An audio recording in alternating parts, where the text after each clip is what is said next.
ẹ jẹ́ tún bọ́ọ̀sì brain yìí sà lára àwọn tí wọ́n jọ kúrò lọ́dọ̀ Oríyọmí tó jọ wà níbẹ̀ yẹn wọ́n tún jẹ́ ká mọ̀ wípé Oriyomi Hamzat ló sọ fún Muyideen tó bá ti sọ̀rọ̀ débẹ̀ yẹn bó aṣọ ẹ kò kẹ̀yìn sí kámẹ́rà gbogbo ẹ̀ ló wà lọ́wọ́ mi but I decided not to kí n má ṣe tó fún pé àánú ẹ jẹ́ ká lè mọ̀ bó ṣe rí tẹ́lẹ̀tẹ́lẹ̀ ẹ dákun tá Agbala Gabriel mọ̀ ti wá la ọmọ ẹ̀ lójú Muyideen of all people Muyideen tó jẹ́ pé lórí kò síbi tí wọn ò ti bẹ̀rẹ̀ fún ọ lórí irun gígẹ̀ ni wọ́n ti gẹnu fún ẹ l'Agbala Gabriel lọ́jọ́ náà ni wọ́n ti sáré bẹ́ẹ̀ po ògì bẹ́ẹ̀ kọ́ wọ́n bẹ́ẹ̀ fọ́ sínú kọ́ọ̀pù báyìí tán ní kò mọ̀ gbé mu wọ́n bẹ̀rẹ̀ fún ẹ látorí irun dórí pátá dórí singlet dórí ẹ̀wù dórí oúnjẹ tó jẹ dórí ilé dórí ẹrù tó rà sínú ilé dórí ṣọ́ọ̀bù ẹ wò mí nítorí ìrègùn lèèyàn fi ń ṣoore.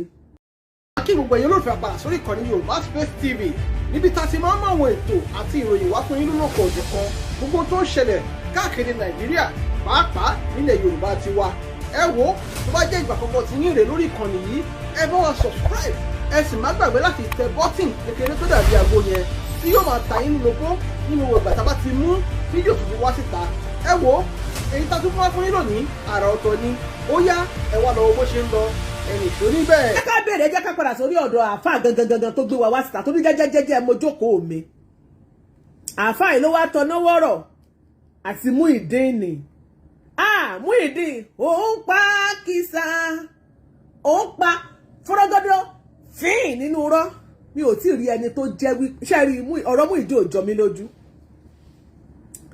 ìdí tí ò fi jọ mí lójú màá sọ fún yín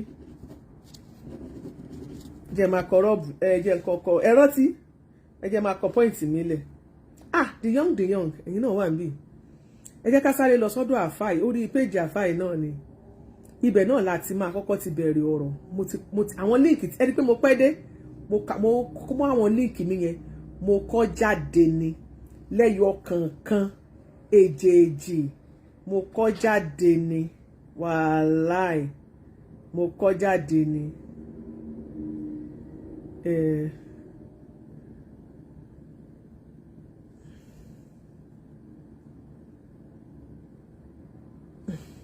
ẹni yóò rí mẹ́sẹ̀jì tó bá rí mẹ́sẹ̀jì mi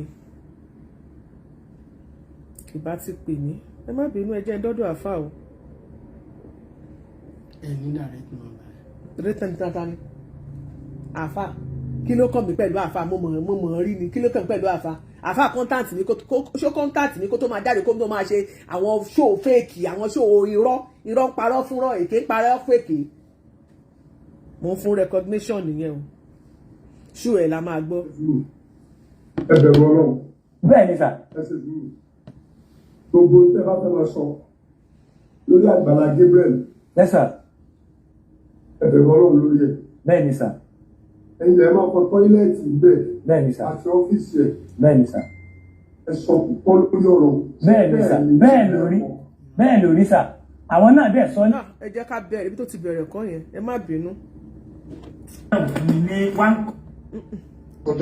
ẹ jẹ́ ẹ má bínú mo fẹ́ kó bẹ́ẹ̀ láti ẹbí sùn ẹ má tí máìlì tó sọ̀rọ̀ yìí o ẹ jẹ́ kó tán pátápátá kó wá bẹ̀rẹ̀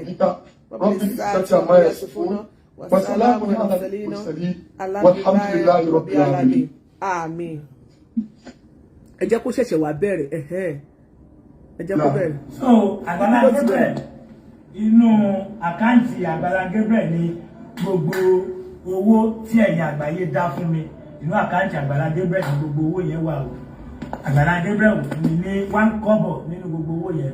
ṣé ẹ rí i pé ingrate ni Muyideen for those who are supporting Muyideen fún ẹ̀yin tẹ́ ń support Muyideen mo ṣẹ̀ṣẹ̀ rí i pé àwọn tó ń pe Muyideen ní aláìmoore pàbàrámọ́ore jẹ́ òótọ́ ọ̀rọ̀ ni wọ́n sọ wọn ò parọ́ Muyideen ní gods Muyideen ọjọ́ kìíní àná abẹ́ ti gbàgbé Muyideen ni tí wọ́n lọ mú ní abẹ́ bíríìjì Muyideen tó jẹ́ pé lùkẹ̀ gan àwọn èèyàn ò lè họ́ọ̀gẹ̀ a lè máa tún bá gbé fọ́tò yẹn gbogbo yín lẹ́mọ̀ ẹ rí bó ṣe rí ẹ rí ẹ mọ̀ bó ṣe rí wọ́n ṣe lóore wọ́n wá pè wọ́n ní kó máa bọ̀ wọ́n lè lò ló fọ́lọ́ nídìí 150,000 wọ́n ní gbogbo tó máa jẹ́ kí ìgbésí ayé òun ní ìtumọ̀ nìyẹn tó máa fi wà òkè ṣàkáǹtì ẹ̀ ni wọn ò bá filẹ̀ dápọ̀ ẹgbà mí lọ́wọ́ Muyideen àti àfáà sọnù tó wà níwájú ẹ̀ tó lóun advocate Muyideen. Ṣé àkáǹtì Muyideen ni wọn ò bá fi sílẹ̀ láti fi gba owó? Ṣé Muyideen ṣóhun ló ń ṣe charity ni? Ṣé Muyideen ló fẹ́ ran Pastor Gabriel lọ́wọ́ tó fẹ́ gbàkáǹtì tiẹ̀ sílẹ̀? Ẹjọ́ common sense ó yẹ káwọn èèyàn ní common sense. Èmi expect àfáà rí gini wọ́n jà kó sọ fún wípé no.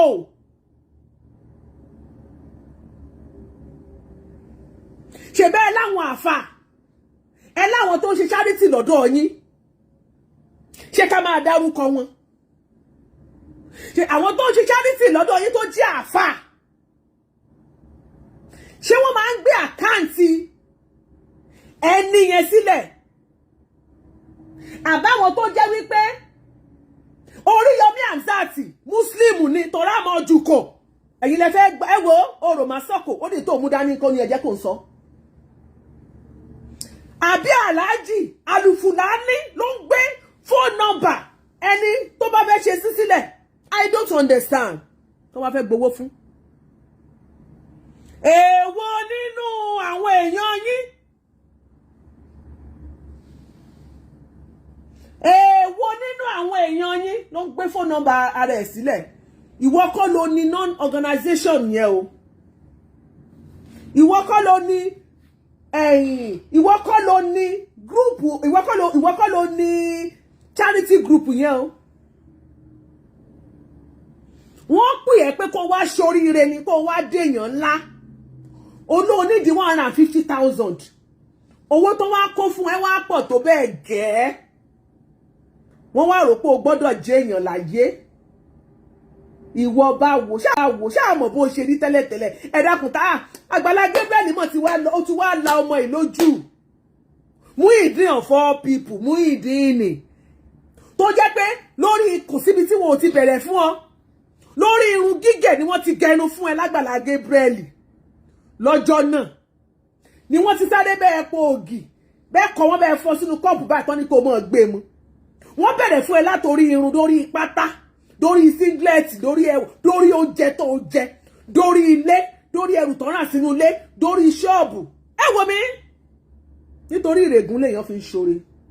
Ẹ bá mi share, tẹ́ ẹ bá share ó máa dùn mí. Ẹnì kankan tó wà lórí platform yìí tí ò bá ti share ṣó yóò máa dùn mí. Muyideen of all people, Muyideen Agbala Gabriel sọ mí doge. Tó yẹ pé títí dìsìn làwọn èèyàn ṣe ń pariwo wípé kó yọ Agbala Gabriel kúrò lórúkọ ẹ torí pé ta ló mọ̀ ẹ́. Ọlọ́run lo arákùnrin yẹn láti ṣe àwárí ẹ. Ọlọ́run ò ní sọ̀kalẹ̀ kó wá ràn yàn lọ́wọ́, ṣé ẹ gbàgbé ni?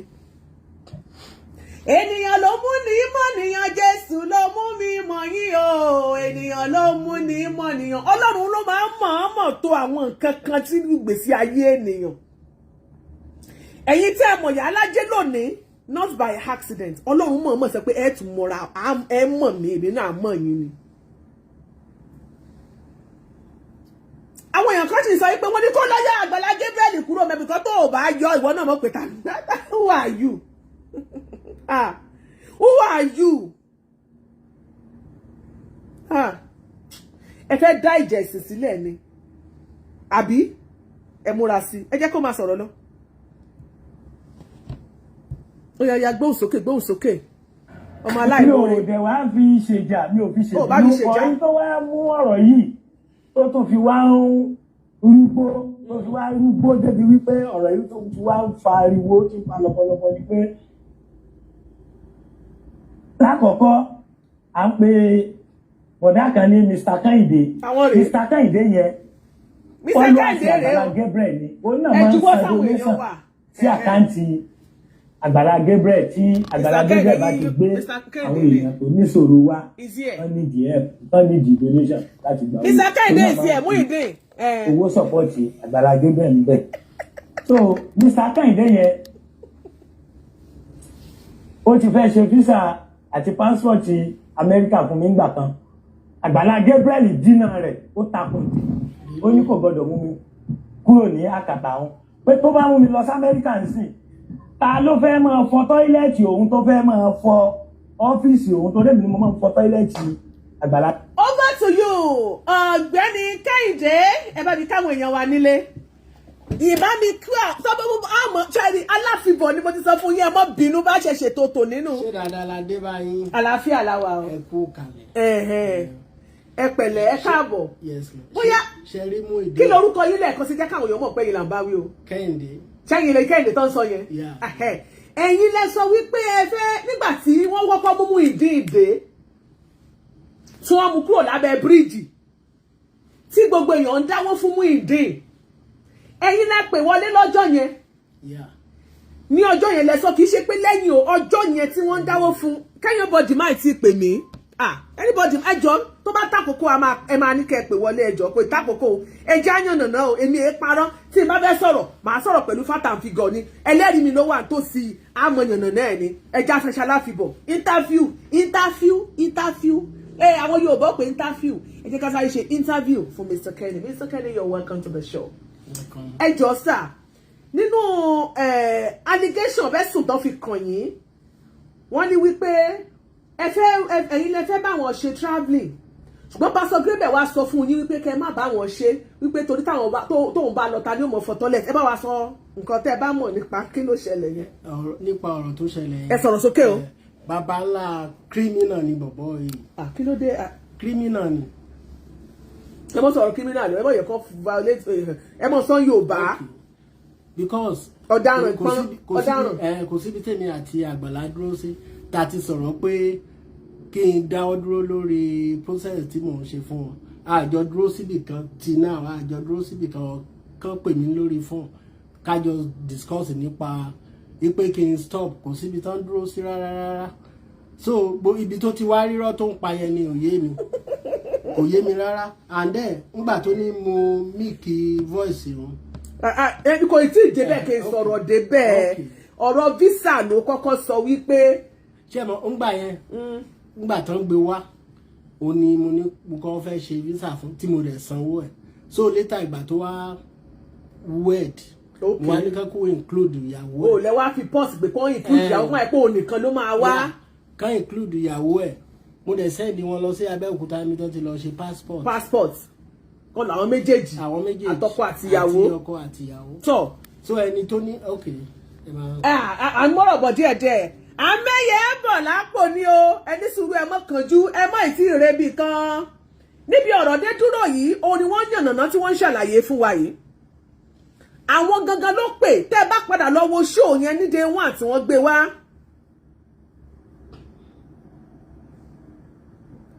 wọ́n ní kí n ṣe Bọ̀dá Kẹ́hìndé wọ́n lójú Bọ̀dá Kẹ́hìndé òun dáadáa kí ló ṣe ẹ jẹ́ wò báyìí ibi kí ní ibi tá a wà yìí níbi ìdẹ̀fẹ́ lọ sísàlẹ̀ iná wo ni mo tún lè tàn náà òun bọ̀ ẹ jẹ́ kí mo ti páàkì studio line ni mo ti páàkì led light ni ok ẹ jẹ́ kí ẹni sùúrù ẹ jẹ́ ká fi ẹ̀yin ẹ wo báyìí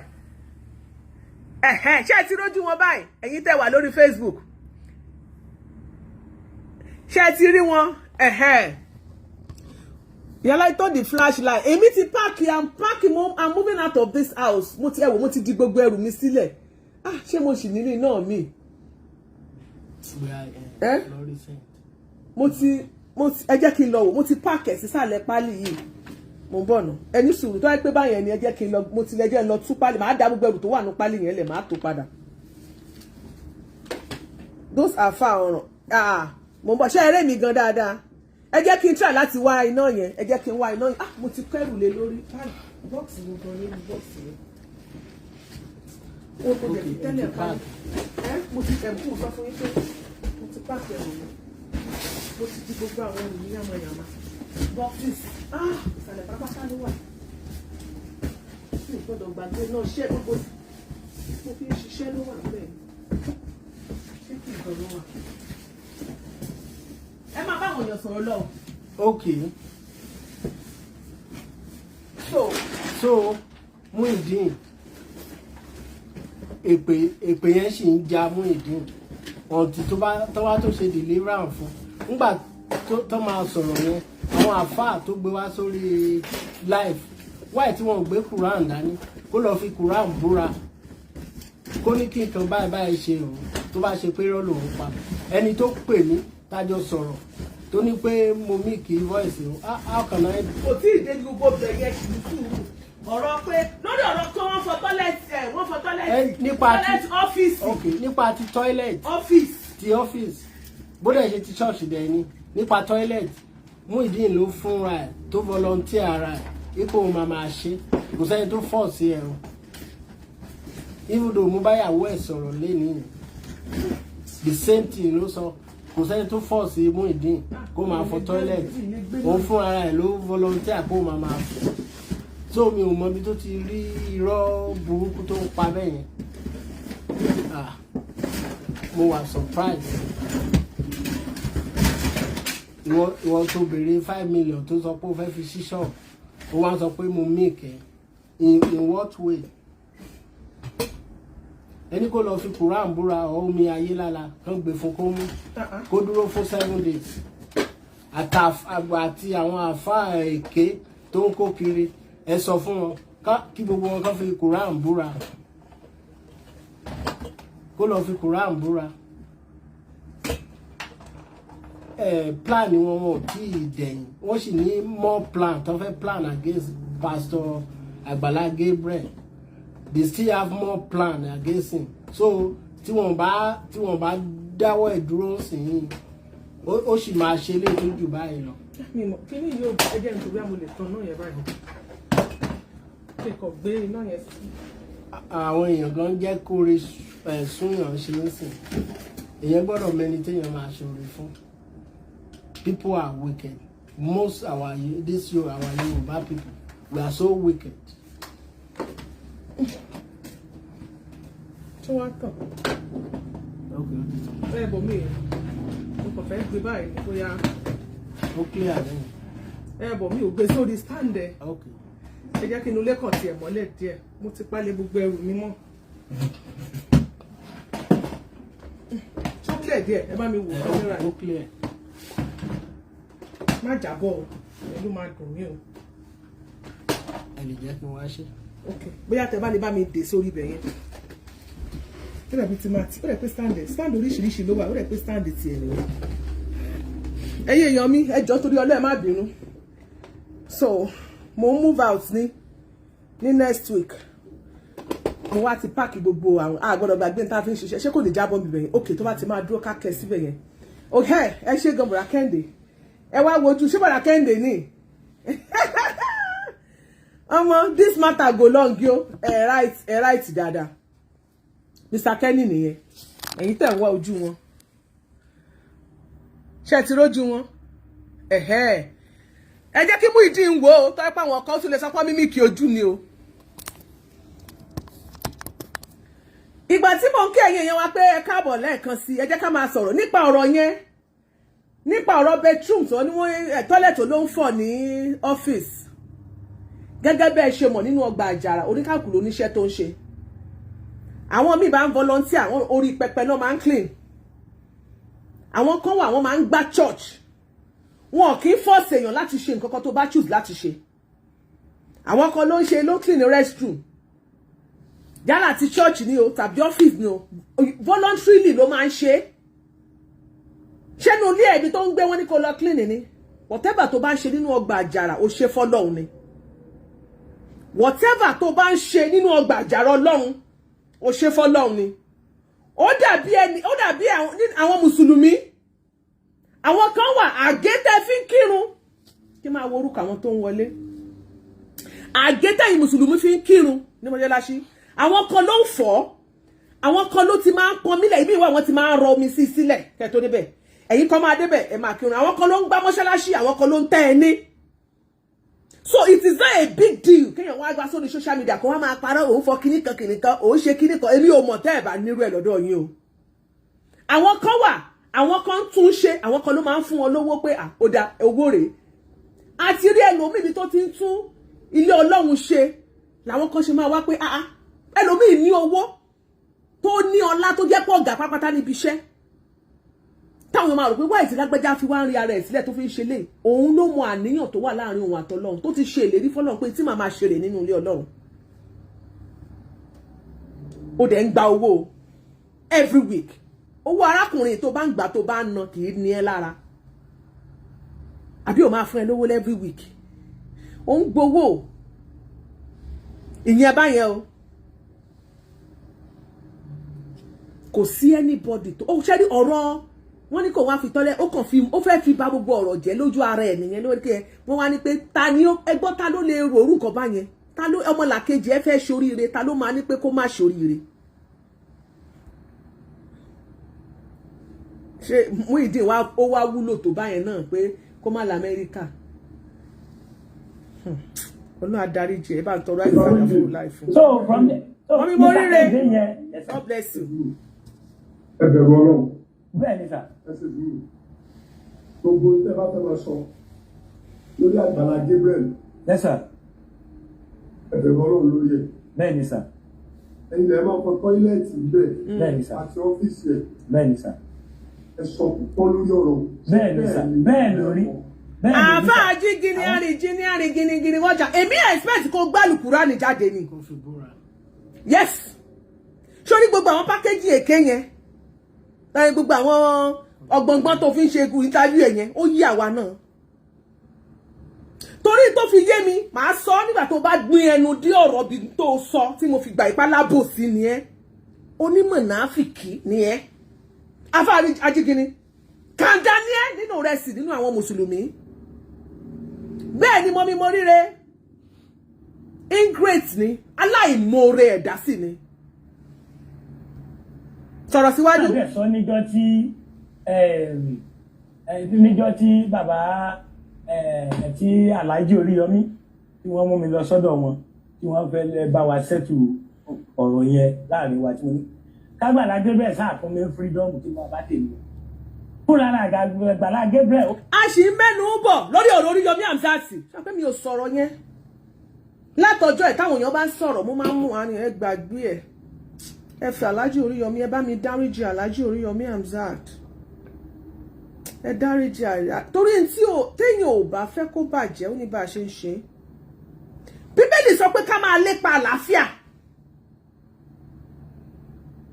tá bá débi ká sì tún mú ẹnu bọ̀ Oriyomi Hamzat a tún máa sọ fún yín a tún máa yànnà náà fún yín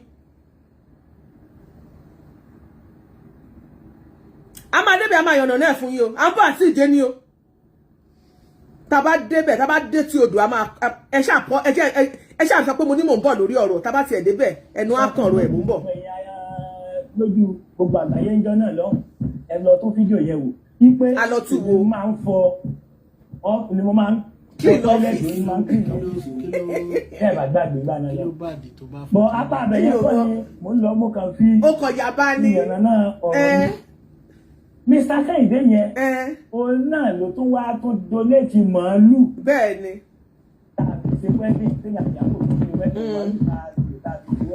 ẹ tó donate màálù ló tún wá sọ pé ló tún wá ní kí ìgbésí ayé ẹ mọ́ da ẹ máa gbọ́ o Mr. Kenny tó gbé màálù sílẹ̀ fún ẹ ní ọjọ́ wedding ẹ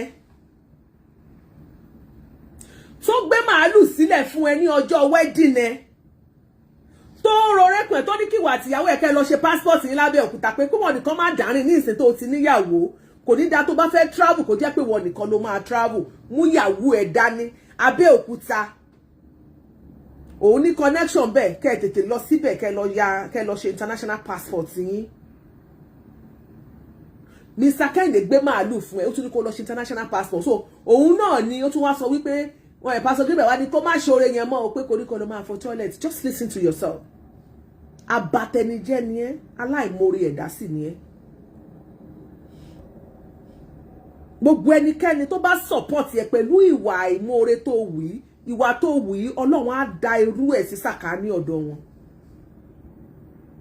irú èèyàn bíi tiẹ̀ Ọlọ́run á fi jíǹkì ayé wọn. Mr. Kẹ́hìndé yẹn náà ló tún wá lọ mímíkì ló tún lọ ṣe fídíò recording ló tún lọ ṣe audio recording mímíkì èmi kọ́ ni mo sọ̀rọ̀ o. Mr. Kẹ́hìndé yẹn à ń pe àwọn kan máa ń ṣe àwọn kan ní mímíkì kò sí ohun ẹni tí àwọn yẹn ò lè lò àwọn yẹn ni Mr. Kẹ́hìndé lọ bẹ̀ lọ́wọ́ ẹ̀ pé kí wọ́n lo ohùn mi. ṣé ẹ gbọ́ nǹkan tí Muyideen sọ ẹja padà náà mo ń bọ̀ mi ò tí ì dé mimic àfáà mu ajígini mo expect ẹ kó gbálù Kùránì fún o mo mọ̀ pé ntẹ́ fi evangelist mi ani aláyọ̀ ani fowó ṣe long time mo mọ̀ pé ntẹ́ sọ ntẹ́ kó sí tẹ́ kọ fún package tẹ́ fún tẹ́ tó bẹ̀rẹ̀ òun náà ló gbé wá fún yín yẹn ṣùgbọ́n number 1 mo fẹ́ ní àwọn ìbéèrè kan tí mo fẹ́ béèrè mo fẹ́ lọ sórí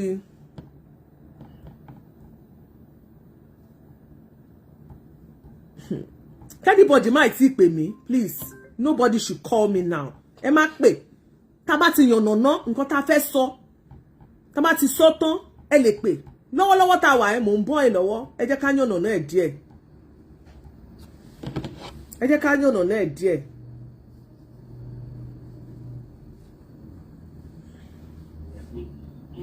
kí ló sún mi dé kọ̀ǹdéṣà yìí ni ṣùgbọ́n náà ti kọ́yìn fún yín wọ́n ti sí sọ́ọ̀kù fún yín wọ́n ti ṣe nǹkan ok ẹ̀yin gan kì í ṣe pé kó wá lọ́kàn yín àti ṣe bẹ́ẹ̀ táwọn mo mọ̀ pé àwọn ará ọjà yẹn àwọn ìwé mọ̀ ó wọ́n dà tí wọ́n pe ipò tó yẹ kẹ́ni yìí wá ipò mílíọ̀nù àlẹ́ ní ìyẹ́kọ́. ó lè ní ẹ Muyideen ojú kòkòrò ló sún ẹ débi tó wà yìí ṣé ìwọ tó parú rọ ìwọ tó jáde tó fàbọlí kí sójú ṣé píṣọ yìí nìyẹn. píṣọ ẹgbẹ́ yẹn ni ẹgbẹ́ ọjọ́ tí mo tó ní mo mímíkì ẹni tá a bá sọ̀rọ̀ ṣé bí voice note ìjọ tí ẹ̀gbọ́n yẹn sọ ó yẹ kí máa play máa wá voice note yẹn jáde. ẹ̀gbọ́n ẹ̀ tó kọ́ fàkà nọ́mbà sílẹ̀ ni. ṣé ẹ̀ tó kọ́ fàkà nọ́mbà lẹ́rìí. dada kìíní. ṣé eléyìí ni dada sọ́lú àbí nǹkan máa lọ wá jáde. ẹni ẹjọ́ bá ti mẹ́ni yìí kó jẹ́ ká mọ̀. ẹ jọ̀ọ́ mò ń bọ̀ ẹ jẹ́ kí n lọ sórí kíní mi náà. account number yẹn ṣe pé account details ẹni yẹn mo pè jáde fún yín nígbà yẹn méjì tó fún wa màá wá dárúkọ ẹ̀ a máa wá lọ ṣe rí ọlọ́pàá máa ṣèwádìí ṣe mọ̀ pé ní Nàìjíríà Muyideen ó ti fẹ́ kó bá àwọn tó account number wọn lẹ̀ ni sórí àti NIM àbí àti BVN òun ni wọ́n fi ń ṣe àkáǹtì tí wọ́n ní káàkùn ti máa link ẹ̀ mọ́ a máa mọ̀rọ̀ a máa mọ onírọ̀ orí fóònù ẹ̀ wọ́n á track ẹ̀ lójú fíìmù ẹnu o ẹ ní sùúrù náà ẹ jẹ́ kí n wá mo fẹ́ wá account number account details yẹn jáde ó rẹ̀ kí mo screenshot ẹ̀ ni ẹ jẹ́ lọ sórí tí ó bá sí lórí page ẹ jẹ́ lọ sọ́dọ̀ Iyaalaje courtroom ẹ jẹ́ kí n lọ síbẹ̀ bóyá ní personal line mi ló wà irọ́ ti bá yá bí Adélákin Kazeem Akànní ẹnìkan lára wọn jẹ́ Adélákin Kazeem Akànní ẹnìkan náà jẹ́ kíní kan sọ́ọ́lù méjèèjì ló wà lọ́wọ́ mi ẹ jẹ́ kán lọ mórúkọ ẹlẹ́ẹ̀kejì yẹn wá ẹ jọ̀ọ́ ẹ jẹ́ kán lọ mú wá ẹ jẹ́ kán fún mi lórúkọ ẹlẹ́ẹ̀kejì yẹn orúkọ ẹnìkan rèé bóyá mo ti delete àwọn conversation yẹn ni ẹ jẹ́ kí n ṣe rí ẹ rí pé kíní ìṣe red ní ọjọ́ tí wọ́n rìkọ́dù last yẹn ilé ní ìsàlẹ̀ náà ti rìkọ́dù ẹ̀ mo ti bẹ̀rẹ̀ ẹjọ́ tí mo ṣe show yẹn mo ti bẹ̀rẹ̀ show nígbà tó máa gba voice last one yẹn sílẹ̀ dọ́tà mi ó wà lórí laptop mo wá pè mo ní kó jọ mo ní kó lọ bá mi bá mo send message pé kó lọ sísàlẹ̀ pé kó lọ bá ọ̀nkú tó wà nísàlẹ̀ kó bá mi fi fóònù ẹ̀ record kó send ẹ̀ sórí mo ti bẹ̀rẹ̀ show kó send ẹ̀ sórí studio line mi dọ́tà mi bínú pé no I don't want to do it oníṣàbẹ̀ pé mo nǹkan tá a fẹ́ lọ ṣe òun ṣàlè kó lọ bẹ̀ mo ṣàbẹ̀ pé please just record that voice and send it to me dọ́tà mi wá sọ pé ó ti wúwo jù pé kinní kan bóyá megabyte kinní kan gigabyte ó ti pọ̀ jù fóun pé ó máa òun ló wá ṣe voice note ni ó wá gbé sórí ẹ̀wò òun ló wá gbé sí orí kí ló ń jẹ́ ó wá ṣe bí fídíò ó tún fi record ó tún wá fi ṣe bí fídíò ó ló wá send ẹ̀ sí mi ọjọ́ yẹn gẹ́gẹ́ máa ṣe ṣó gẹ́gẹ́ ọ̀rọ̀ yóò gba àárín mi àti wọ́n sìn so mi ò dẹ̀ fẹ́ jẹ́ kí everybody ó gbọ́ ṣé wọ́n nìkan ló wà mẹ́rin. anybody ò lè mọ̀ anybody ò lè mọ̀. ṣé wọ́n nìkan ló wà mẹ́yẹn. Èmi nìkan mo wà ń bẹ̀ bí báyìí. Ṣé máka yín jẹ́ ṣé gbọ́dọ̀? Mo ń gbọ́. Mo wọ́n ráìdì ara mi sínú ilé mi. Mo wọ́n ráìdì ara mi sínú ilé mi báyìí. Mo ti di popular figure. Tó di pé àwọn everybody tó bá àwọn bloggers yẹn wọ́n ti kúnnà gbòòrò wọ́n sọ mi káàkiri wọ́n ṣáà máa gbé fò sí mi lójú wọ́n ṣáà máa fẹ́ máa kámẹ́rà mi láti máa. ṣé ẹ rí òpònú ènìyàn ló máa sọ pé voice Muyideen nǹkan yìí pé wọ́n mi ní ìkí ẹ̀ tó sọ yẹn pé òun ni. orúkọ tó fún wa ìkan rèé Adélákin Kazeem ẹlẹ́ẹ̀kejì yẹn ń kọ́ Soliu dada Soliu. ṣé Soliu dada nìyẹn ìkan jẹ́ Soliu dada. Account details. Dada ni last name Muyideen. Oh, ṣé òun ló sọ pé gbọ́n òun ẹ jẹ́ ká play voice note voice tó ní voice note yẹn jẹ́ kí n play ẹ̀gbà náà. Mo rí mo screenshot gbogbo ok bóyá fóònù tí mo lò lélẹ́yìn ẹ jẹ́ kí n wá voice note yẹn jáde síta ibi tẹ́gbọ́n ẹ̀ ti sọ̀rọ̀ máa padà ẹ jẹ́ kí n má wọrí máa play lẹ́yọ kọ̀ọ̀kan ẹ máa gbọ́ ibi tẹ́gbọ́n ẹ̀ ti sọ̀rọ̀ ẹ jẹ́ ká máa wò ó. Hello sir. Ẹgbẹ́ ló ní sọ̀rọ̀ báyẹn. Hello sir, Muyideen ló sọ̀rọ̀.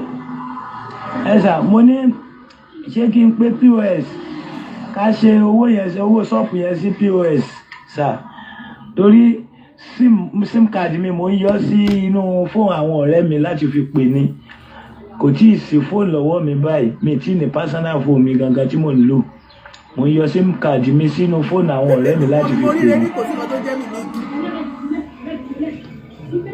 Sọ̀rọ̀ wípé ṣé kò send àkáǹtì. Ṣé kí n send àkáǹtì POS? Ẹgbẹ́ yẹn ló sọ̀rọ̀ o. Ṣé kò send àkáǹtì? Ẹ bá mi send owó ṣọ́ọ̀pù yẹn sí POS. Ẹ bá mi ṣe owó ṣọ́ọ̀pù yẹn sí POS. This woman, don't stop calling me. Don't call me now. Ẹ káàárọ̀ sà kójúmọ́ sà ẹkú tọ́jú ẹ̀yin kò níṣẹ́ mi. Ó yá ẹgbọ́n voice ẹ̀gbọ́n àwọn tó wà lọ́dún ẹ̀ ẹ̀yin tẹ́ jẹ́ family wọn súnmọ́ bí wọ́n tún mí kí nọ́mbà ẹ̀gbọ́n yẹn àmọ̀mọ́ rí o láti Amẹ́ríkà àtúnmí kí oru àtúnmọ̀ bẹ́ẹ̀ gbọ́n yẹn tún ṣe ń sọ̀rọ̀ àtúnmí kí yẹn náà ó yá ẹ jẹ́ kẹ́gbọ́n yẹn sọ̀rọ̀. Ẹ káàárọ̀ sà kójúmọ́ sà. Nobody should call me ẹ tó ń call mi kó má pè mí. Ó yá ẹ sọ̀rọ̀. Ẹ káàárọ̀ sà kójúmọ́ sà ẹkú tọ́jú ẹ̀yin kò níṣẹ́ mi. Ọ̀dọ̀ ẹni tí ó wà nísìn bí bàbá ni mo jẹ́ fún un. Ó ń ṣàlàyé àwọn ọ̀rẹ́ fún mi náà ni mo fi bá ti símù ẹ̀bọ́nú fóònù mi. Àkáǹtì tí ó ṣe sí kò sí wàhálà kankan yóò máa rí nǹkan ẹgbàá máa fi yanjú tó fẹ́ yanjú. Ọlọ́run lójó ni Ọlọ́run ó bù sí yín lápò ẹ̀ ní owó tí ìdààmú kéré tóbi kò ní wọlé tọ̀yìn. Ṣé ṣe báyìí? Àkáǹtì tí ó ṣe sí àkáǹtì tí ó ní fún wẹ̀mí yóò lọ ṣe tiẹ̀ náà ṣùgbọ́n owó náà yóò fi lọ open báńkì kò sí nǹkan kan lọ́wọ́ ẹ̀ ní ìtọ́jú láàárọ̀ gan-an láti náà tó ní gan-an ni mo bá mo ṣe tra. Ẹ jọ nítorí tọ́lọ́ ẹ tó sọ̀rọ̀ yẹn tó níbi bàbá náà jẹ́ fún ẹ tẹ́jẹ́ fámìlì wọn ẹ bá wa yọ voice ẹni yẹn jáde. Dada ni last name. So ẹni tó sọ pé òun jẹ́bi bàbá fún yẹn wọ́n tún mímíìkì òun náà ni wọ́n mímíìkì ẹ ní. Hello sir. Muyideen ni sir. Muyideen voice ẹ̀ náà. Ẹ máa gbọ́ gbogbo family bó ṣe ń sọ̀rọ̀ lábẹ́nu torí 5 million naira tó fẹ́ gbà wọ́n ní mímíìkì ni. Èmi tún wá fẹ́ béèrè wípé account number Soliu dada àti ẹni tó jẹ́ Kazeem Adélákin Kazeem Akànní GTB ẹgbẹ́ sí a máa wọ ẹ Muyideen wà ló béèrè tó bẹ́ẹ̀ torí wọn ló sọ pé irọ́ ni àdẹ̀ máa fẹ́ ṣe ìwádìí so orúkọ ẹni yẹn sì wọ́n máa bá wa gbé kó sígbà tí wọ́n ní arrest ẹ o àwọn máa arrest ẹ kò sígbà tí wọ́n ní arrest ẹ ọlọ́pàá kan máa invite ẹ wọ́n á fọ̀rọ̀ wẹ́ ẹ lẹ́nu wò. Èmi gan bọ̀ lé next month. Ẹ bọ̀ lé next month. Ó ti parọ́ mẹ́yìn náà ṣe mọ̀ pé máa mímíìkì. Ó yẹ kí a máa sórí ẹni tó ní account details yẹn. Muyideen láì tí ẹ wọ́n máa gbé àfáà yẹn gan náà wọ́n máa ẹ fàfà lẹ̀ létà ní àfà lọ́lẹ́ntẹ̀lé àfà lélẹ̀ létà wọ́n máa fi lè ṣe ẹnu orí rẹ̀ sí kò ní ìdí ọlọ́pàá lè mọ́ gbélé ní tó bá sọ fún ni tó fọ́n sínú fèrè ní fèrè ẹ̀ fún jáde òun ò kàn gbé mọ́nì kalẹ̀ ní kó fi mọ bó ṣe máa ṣètò ní eléyìí ó ń chase the clout ní tó máa jẹ ní òjẹ́ kó gbọ́n téèyàn bá ti ń fi ọgbẹ́ ìsátẹlẹsẹ̀ bó ṣe máa ń rí fún ìyẹn because ó tún wá jáde àfáàní tí wọ́n sọ pé clarification of Muyideen 500 million you have the guts láti máa sọ pé clarification kí ló clarify bẹ́ẹ̀ ṣé tí etí ń dun ajígini ni o mọ̀ pé Muyideen ló ń sọ̀rọ̀ àbọ̀ chase the clout so kò ní ìdí o Muyideen a máa àrẹ́ẹ̀sì àwọn tó gbá káǹtì wọn lẹ̀ tó bá ti wá àrẹ́ẹ̀sì àwọn yẹn bẹ́ẹ̀ bá ṣe wọ́n máa jẹ́ bóyá ẹ mọ̀ wọ́n rí àbẹ́ ẹ̀ mọ́ra rí bóyá wọ́n jẹ́ family àbí wọ́n jọ̀rẹ́ ó ti kó bá gbèsè ayé wọn wọ́n wá sọ tí wọ́n jáde síta tó má ṣe jẹ́ wọ́n á sọ bá àkáǹtì yẹn báwa ṣe mọ̀ l'Amẹ́ríkà báwa ṣe wà l'Amẹ́ríkà ń sìn tá a fi mọ̀ àkáǹtì alákáǹtì ní Nàìjíríà tó wá bóyá ẹnìyẹn tí wọ́n lọ jẹ́ family tó tún wá fi tán mẹ́ àwọn tí wọ́n á àwọn ọlọ́pàá wá béèrè.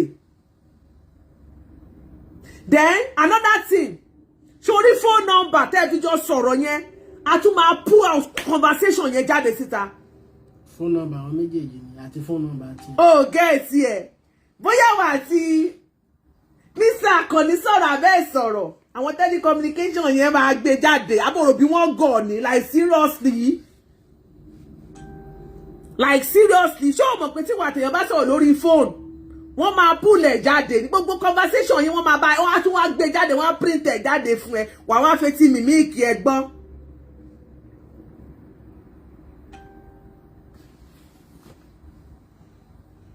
You demanded for 5 million naira.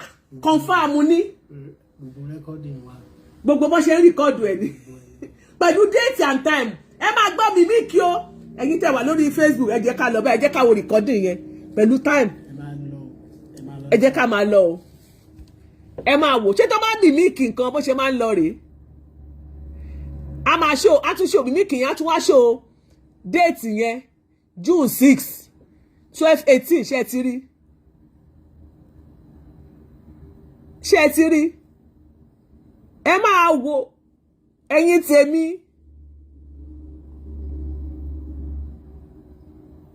mímíkì àbí oh ẹ má come on play àbí àfiwé ní ká má play àwọn kan wà gbogbo tó sórí nítorí à ń ṣàánú ẹ ni gbogbo ohun tó sọ gẹ́gẹ́ bí abiyọmọ kọ́ là ń gbé jáde síta oh my god okay à ń bọ̀ nà ẹ má wọrí.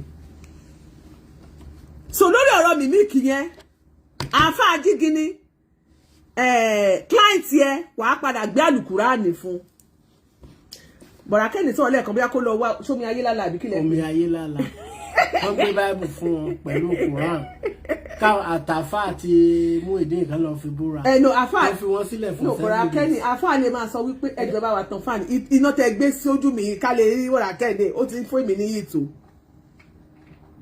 tó sì wà lára náà bóyá mo ti yọ bọ̀ ẹ ní ṣọ̀pẹ́ ẹ̀yọ iná led light yẹn ẹ̀yọ iná kékeré tó ẹ̀yọ kékeré tó wà ìsàlẹ̀ yẹn ẹ wá lo fáànì má bínú oru gan mú oru ti mú mi gẹ́ẹ̀tì mi Muyideen ó ti kó bá àwọn tó fi account details wọn sílẹ̀ fún wa ó ti kó bá account details ẹ bá mi pe dọ́tà mi náà ẹ bá mi pe ọmọ mi mò ń bọ̀ o ṣe pé àwọn ọmọ nǹkan tá à ń ṣe o èyí obìnrin yẹn mi ìfẹ́ dárúkọ ọmọ mi lórí afẹ́fẹ́ èyí tó dàgbà yẹn tó tẹ́ ẹ lo fóònù ẹni kó mú fóònù ẹ̀ wá kó gbé síbi tó ti bá mi fi fóònù record tí ó bá ti delete ẹ̀ gossip and rumours ẹ̀yin ó mà tó jọ mẹ́ta ẹni kó ọmọ mi fún mi ní fóònù ẹ̀ ìyí tó fi record lọ́jọ́ yẹn nísàlẹ̀ tí ó bá ti delete ẹ̀ kúrò lórí fóònù ẹ̀ jẹ́ kó ya ẹni kó fún mi ní fóònù ẹ̀ kó bá ń gbé síbẹ̀ tó bá ti delete ẹ̀ ṣó wà ń bẹ̀ where is she? Please come over. I'm so sorry to disturb you. I'm busy. I'm on the laptop. I'm doing my homework. I'm making it come my assignment. You are disturbing me. Kò sí ẹ má pè ìyàwó ẹ. Ibi tó ti sọ pé wọ́n ní kó máa fọ toilet. Hey, you disturbing me, please. I'm not calling you, okay? I'm calling your sister. Baby girl me, let me have. Do you see her? Do you know Iwada? Baby girl. Hello. Ibo lo wà? Ṣé sàlẹ̀ ló wà ni? Okay, ló wà. Please come over. Come, ẹ jẹ́ kó mú phone ẹ̀ wá. Phone ẹ̀ ló fi record ló wá send ẹ̀ sí mi. So ọmọ mi ò dẹ̀ mọ̀ nǹkan kan kò gbogbo tá à ń ṣe ìkìrò wọn mi ní ìkìkì mọ́ kíní kan kò mọ́ kẹ́yìn kankan ṣẹlẹ̀. Ẹ jẹ́ kó mú phone tiẹ̀ wá máa tí ò bá ti delete ẹ̀ lórí phone ẹ̀ kí wá play ẹ̀. Ẹ bá mi sọ fún pé kó wá waiting for her now. Iwọ́jà now, come over here. What are you doing in your room? Please, do you remember? Where are you? You are not sure. You show you and you only show me now. Just come to buy the. Just come, please. Do you remember? Just when you come and record you, but Kenny, we won't be because of Nisale. Then I said you should use your phone to record that voice down. That person now said it's mimic. It wasn't his voice. One mimic you. Okay, the person was asking for money. You recorded him. Can I have it from your phone? Your phone. Oh, she'll call me. Say this is one. This is it. Send it. I should play. Okay, let me play. Don't worry. I don't want you to show. Okay. Thank you. So oh, the phone number me. So, no, the veggie key, everybody, but she won't tell me. Everybody will live more. Everybody will live more. She won't tell me. You won't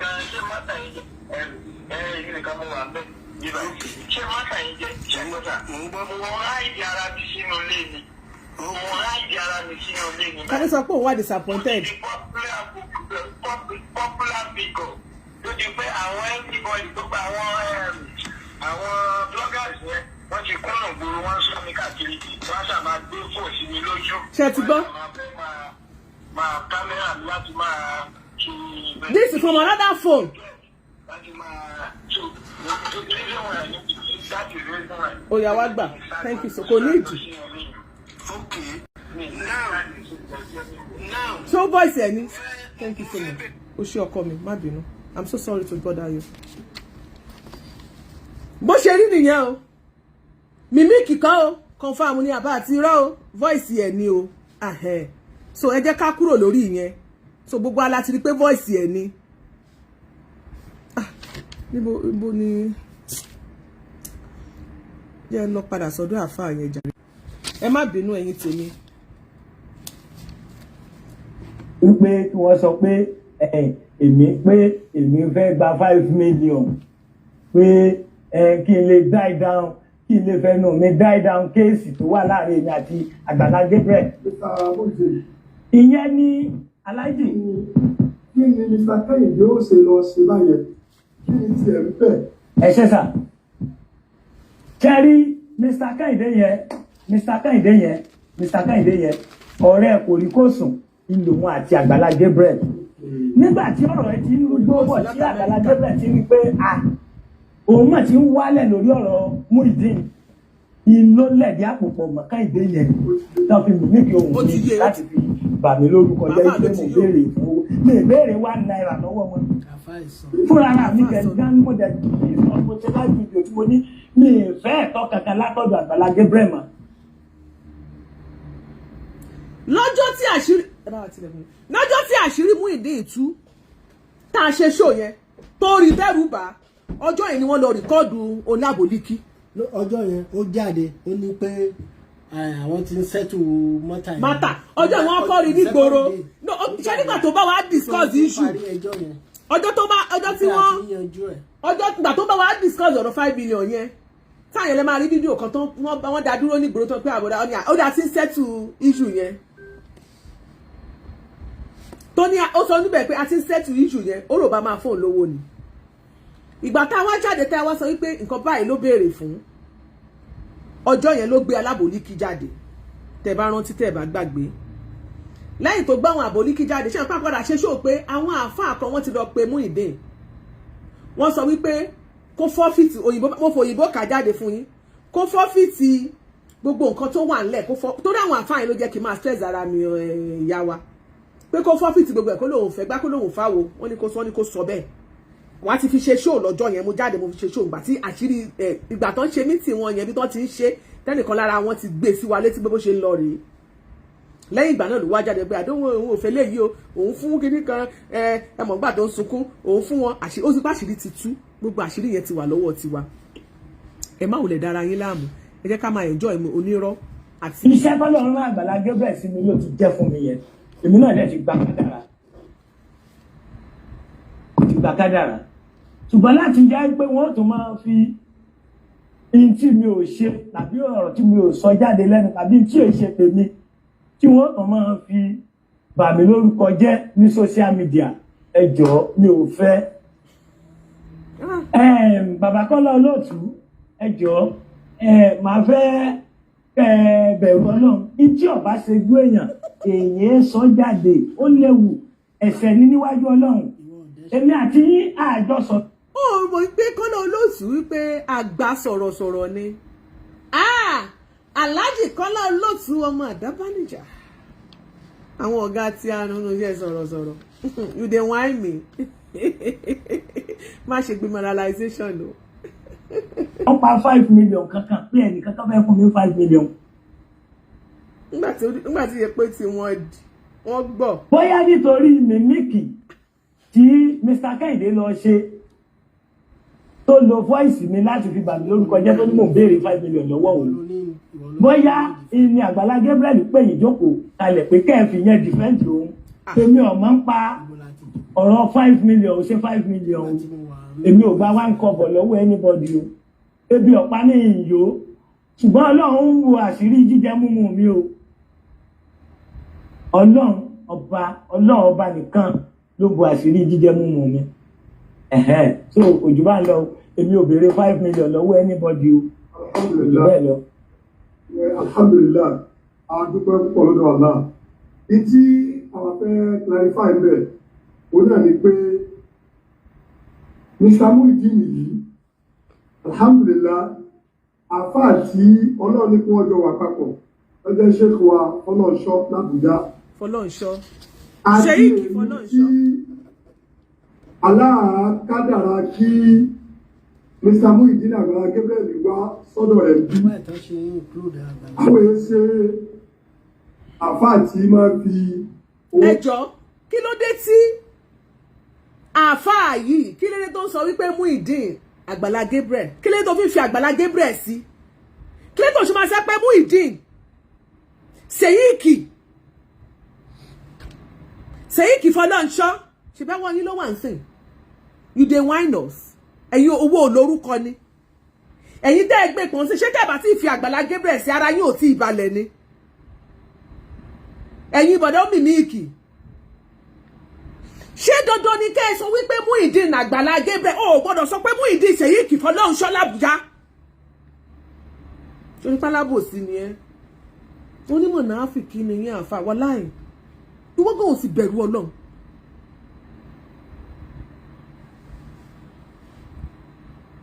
ó dàgbà wọ ẹ̀sìn àkọ́kọ́ ní olówó náà èso lówó. mo fẹ́ fi kówó jẹ ló fẹ́ fi kówó jọ ṣé tiẹ̀. ṣùgbọ́n tí àwọn fi tí ọ̀rọ̀ yìí pé láti máa sọ wípé ọ̀dọ̀ àwọn mùsùlùmí kan lọ́wọ́ o ọ̀dọ̀ àwọn àfáà kan lọ́wọ́ o Mr. Muyideen ọ̀dọ̀ àfáà àwọn ẹ̀gbẹ́ ẹ̀sọ́ gbogbo ayé kó gbọ́.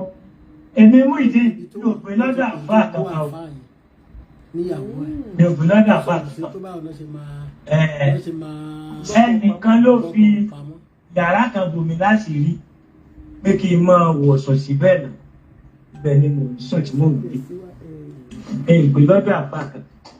kì í ṣe ọ̀dọ̀ níbílẹ̀ gbé. kì í ṣe ọ̀dọ̀ àfáà kankan ni mò ń gbé ìgbé lọ́dọ̀ àfáà.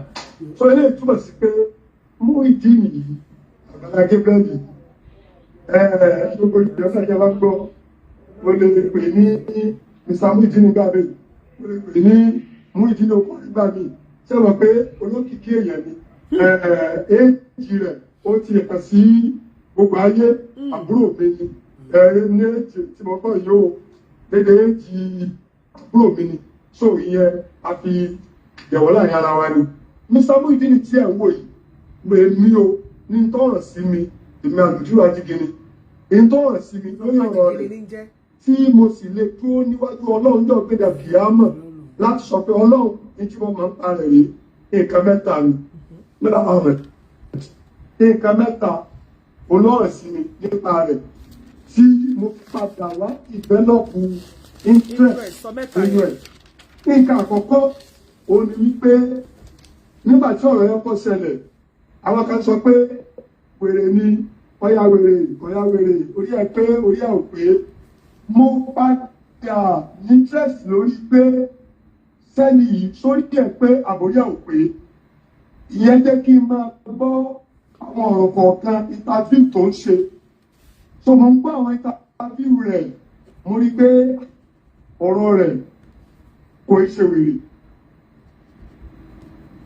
ibi tẹ́mi ronú lọ tí mo fi ní interest ní aspect yẹn ò ní wípé mo máa sọ ní kí màá tó ní ẹ̀ wípé poverty tó sì bá dá ìdáàbò téèyàn bá rí jẹ lásìkò tó yẹ kó rí jẹ téèyàn ò rí mu lásìkò tó yẹ kó rí mu téèyàn ò rí ná lásìkò tó yẹ kó rí ná téèyàn ò rí lò lásìkò tó yẹ kó rí lò there will be an element of madness. Ìtọ́jọ́ máa ń bí pé àdúgbò ṣe ọ́ ni ló wà náà nìyẹn. Torí pé an hungry man is an angry man. Ẹ̀kọ́ wà mo wọ̀ kó fẹ́ fi kówó jọ ní oyin wà pákéjì. Wọ́n ní òní. Tẹ́bí bá ń parí ẹ̀kọ́ lórí kó máa parọ́. Ìbínú máa ń pè ìwé rẹ̀ ṣe máa ń ṣe. Ilé ẹ̀ bá ń bínú. So àdébí máa fẹsẹ̀ yẹn rí lẹ̀. Ní pé àwọn olùgbọ́dọ̀ bí dùnúùnù. Bẹ́ẹ̀ bá bẹ̀rẹ̀ bínú láì pé ọkọ bínú sí àwọn àbí àwọn bínú sọ́kọ àbí bàbá bínú sọ́rọ̀ àwọn ọmọ bínú sí bàbá ọmọ rẹ̀ bínú sọ́rẹ̀ dùnúùnù ní máa jọ bí ẹgbẹ́ wọ́n èlè bèèrè. Mo fi aspect yẹn wò pẹ̀lú ọ̀rọ̀ rẹ̀ tí mò ń gbọ́ interview rẹ̀ tí mò ń gbọ́. Mo tún wò pé ok àwọn èèyàn kan tún lọ pé wá nígbà tí mo sọ pé lábẹ́nu mo ti sọ yẹn pé ọkùnrin yìí ṣe wèrè akúrẹ́sì wà nù ọ̀rọ̀ rẹ̀ yìí wọ́n tún lọ gbé fídíò kan ẹnìkan tún sẹ́yìn ẹ̀ sí mi gbogbo gbáyé mi ò sọ nǹkan lórí ẹ̀ o mi ò kọ nǹkan lórí ẹ̀ mi ò lè sọ nǹkan lórí ẹ̀ láàmì social media wà láàmì èrìà mi ò sọ nǹkan mi ò ní interest but bọ́ọ̀ ẹ̀ sí trend yẹn tẹ́mi wá rí pé interview bọ̀bọ̀ tí mò ń gbọ́ yìí òjò interview wèrè wọ́n bí lé ọ̀rọ̀ ó dẹ̀ ń sọ̀rọ̀ accurately ẹnìkan tó wá sẹ́ǹdì kílípù kan sí mi kílípù yẹn ó jẹ́jọ́ tí wọ́n kọ́lé fún tó ń sílé yẹn ó ń sùn lórí bẹ́ẹ̀dì mọ̀rẹ́ olómi tútù mọ̀rẹ́ àwọn èèyàn ní ṣé kìí ṣe wèrè ló ń ṣe báyẹn mo tó wá gbé òyì mo bá ẹyẹ sọ pé ìyẹn ò sọ wèrè nítorí pé èèyàn gẹ́gẹ́ bẹ́ẹ̀ bá jẹ́ tó rí jẹ tó rí mu tó rí ná tó rí lò tó bá láti ọ̀nà àmọ̀dúpẹ́ kò you believe pé àwọn colleagues mi táàjọ ṣe nǹkan tẹ́tàjọ jáde nínú ọ́ọ̀dù yẹn tẹ́lí tí mo sáré gbòmù ẹ̀ lọ́ọ̀kan gbogbo sáré dàwà bá ẹni tó jẹ́ wípé mo máa ń jà fún ẹ̀tọ́ ẹni. káàdì Muyideen Ati Gabriel káàdì kìí ṣe mùsùlùmí gan àbí kírísítẹ̀n ni àbí ẹ̀ṣẹ̀ kírísítẹ̀n tí wọ́n bá fi dáwọ́ jọ fún bí ẹ ṣe dáwọ́ jọ fún yẹn láti kọ́lé yẹn sílé yẹn wá ṣòro ó gbà fún bó ṣe fẹ́ ṣòro ó gbà yìí mo ń bẹnu ẹ tó yẹ kó advocate fún pé. ẹgbọ́n nǹkan tó sọ àáfàá sọ wípé ilé tí wọ́n kọ́ fún Muyideen pó ṣòro ó gbà I don't understand ó ló ṣòro ó gbà tó fi ṣòro ó gbà bóyá mo dẹ̀ ti fọwọ́dù ẹ jẹ́ kó máa lọ ná. bóun ni ilé yẹn ṣe máa jẹ́ tiẹ̀ because ẹ̀tọ́ yìí òun ló ní. lóòótọ́ kan sínú ọ̀dọ̀ Àgbàlá Gabriel ṣùgbọ́n Àgbàlá Gabriel kò lè sọ pé àtọwọ́ ilé àtọwọ́ ilẹ̀ wọ́n lòun ti yọ nínú owó tí wọ́n fi ṣe nǹkan yìí. So tó bá dẹ̀ yìí pé Àgbàlá Gabriel bá kílèmù pé òun lòun ní ilẹ̀ tó ń kó Muyideen ok ilé tí wọ́n kọ́ sórí ẹ̀ Muyideen ló ní gẹ́gẹ́ bí wípé òun làwọn èèyàn yẹn fún so according to ajẹ́ pé nǹkan kẹta yẹn pé bó lè tọ́ ẹ sáfẹ́ bọ́ sọ́wọ́ ẹ̀ ẹ̀sìn ipá ọ̀sẹ̀sìn ipá òmìyànwọ́. ṣáà ní pé àáfàá yóò ní mọ́nì kankan gbogbo ọ̀rọ̀ táfà yìí ń sọ wọ́n sọ pé ó difficult fún wọn sìn láti gba ilé ẹjọ́ nítorí ìtọ́lọ́hún lọ́jọ́ kìíní àná láti Oriyomi Hamzat tí Oriyomi Hamzat tó mú Muyideen lẹ́yìn lílọ tó Oriyomi Hamzat lọ sí Agbala Gabriel kò lọ parí ìjà ẹ tó bá ní làákàyè tó bá ní mọ́nì nìṣó bẹ̀ ṣé ìwọ kọ́ ló ní ìwọ ìwé ìwọ ní àwọn Nàìjíríà kọ́ lè yẹn fún já ká lọ gbàwé ilẹ̀ ká lọ gbàwé ilẹ̀ ẹ ìwé ilẹ̀ lẹ́lọ́ gbà lọ́dọ̀ Agbala Gabriel kì í ṣe pé Oriyomi Hamzat lọ parí ìjà bóyá gbogbo plans wọn dẹ̀ ni wípé bóyá ilé yẹn kò ní ìwé ilẹ̀ kò sí ẹ̀rí kankan fún but they were highly disappointed ìgbà tí wọ́n débẹ̀ tí wọ́n lọ gbé dọ́kúmẹ́ǹtì jáde dọ́kúmẹ́ǹtì Oriyomi Hamzat lọ gbà gbogbo ẹni mo fi sọ ló lọ gbà fún Muyideen ìpèníṣó ń bẹ̀ jẹ́ kí lọ gba ẹ̀tọ́ ẹ̀ fún ẹ lẹ́yìn tẹ́ ti wá gbà tán tó ti wà lọ́wọ́ yín kí wá ní pírọ́blẹ́mù ní ìsìn tó yẹ tó ń pariwo ìjọ yẹ kí irú àáfàá jígini àrègìnìgìnì wọjà kó máa sọ wípé bí ètò ẹ ṣe máa kàn lọ́wọ́ làwọn wá àwọn Nàìjíríà ló kọ́lé fún Agbala Gabriel ò ní sọ wípé òun ò tí ì yọ owó ilé àbóhùn ò tí ì yọ owó ilẹ̀ lára ilé tán dá fún ẹjọ́ tó yọ lọ àáfàá jígini èló lówó tó dá sínú ẹ̀ àti pé ṣé 100 million ni wọ́n láwọn Nàìjíríà dá ni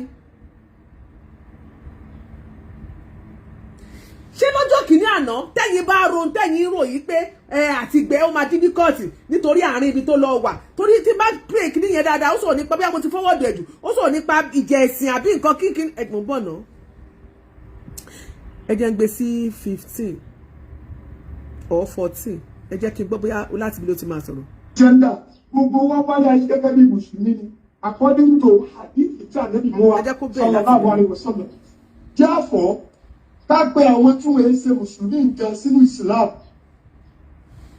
ẹ̀tọ́ ọba ni bánẹ́bí ṣe nìyẹn tó bá gbọ́ pé president kan wà lù kan ọba kan wà lù kan ànábì máa kọ lẹ́tà sí ìwọ ọba ńláńlá bí báyìí ìwọ ọ̀gá ìlú bí báyìí ìwọ olórí ìlú bí báyìí asli tesla bá Islam kò lè sọ ìrìn ayàtọ̀ so irú brọ́dà wa Agbala Gabriel tó bá yẹ pa ní access sí wọn pẹ̀lú gbogbo orí tọ́lọ̀ ṣe fún ẹ̀yà ọlọ́run ní tó bàjẹ́ ó yẹ ká rẹ̀ sí àwọn ní ẹ̀dá pé pẹ̀lú gbogbo orí tọ́lọ̀ wa ṣe fún láyé ọlọ́run máa ṣàlékún rẹ̀ o ní sáláìdé o ẹgbà ìsìláàmù o ó yẹ ká Agbala Gabriel nìkan gba ìsìláàmù. ṣé ẹ gbọ́rọ̀ lẹ́nu ẹ̀. ní kẹ́kẹ́ ètò fún mi ní chess lórí ọ̀rọ̀ Muyideen yìí nìyẹn o àwa gbọ́ pé ọmọ mùsùlùmí tó sáko lọ ọwọ́ fẹ́ sá wálé padà sínú ìsìláàmù interest tí wọ́n náà ìwúlẹ̀ nìyẹn yẹ fún mi ní interest oníbejì ìkẹ́lẹ̀ kẹta tó wá fún mi ní interest lórí ọ̀rọ̀ rẹ̀ òun náà ní pé bó ṣe wà yìí tọ́lọ̀ ń lo Agbala Gabriel fún láti mú kúrò ní títì tó náà dẹ̀ máa sọ pé Ọlọ́run ti sábà bí dáadáa kó mú kúrò ní títì tí ọ̀rọ̀ wá di pé wọ́n kọ́lé fún wọ́n sí ṣọ́ọ̀bù fún ó lè jẹ́ pé kì í ṣe pásánná owó ṣe gbọ́dọ̀ ṣe ni pálábò sí láǹfà yẹn ó wá fọwọ́ kanra báyìí ó ní wọ́n kọ́lé fún wọ́n ṣí ṣọ́ọ̀bù fún tí kì í dẹ̀ ṣe wípé pásánà owó Agbala Gabriel ní ṣe rí pé aláìmoore gan làǹfà ilé tó ń sọ̀rọ̀ àǹfà ilé ìgan ò lè moore so you can have the guts láti wá ojú ẹ̀yin oh my God ó sì máa ṣó ojú ẹ̀yin àfa ìsọnù yìí ojú yín fún ẹ̀rí ìgbà tó ń mu nǹkan kiri tó ń ráre kiri lójú títì tọ́tẹ̀ ẹ̀rí bíi wèrè ẹ ò rí ìgbà lójú ń dùn yín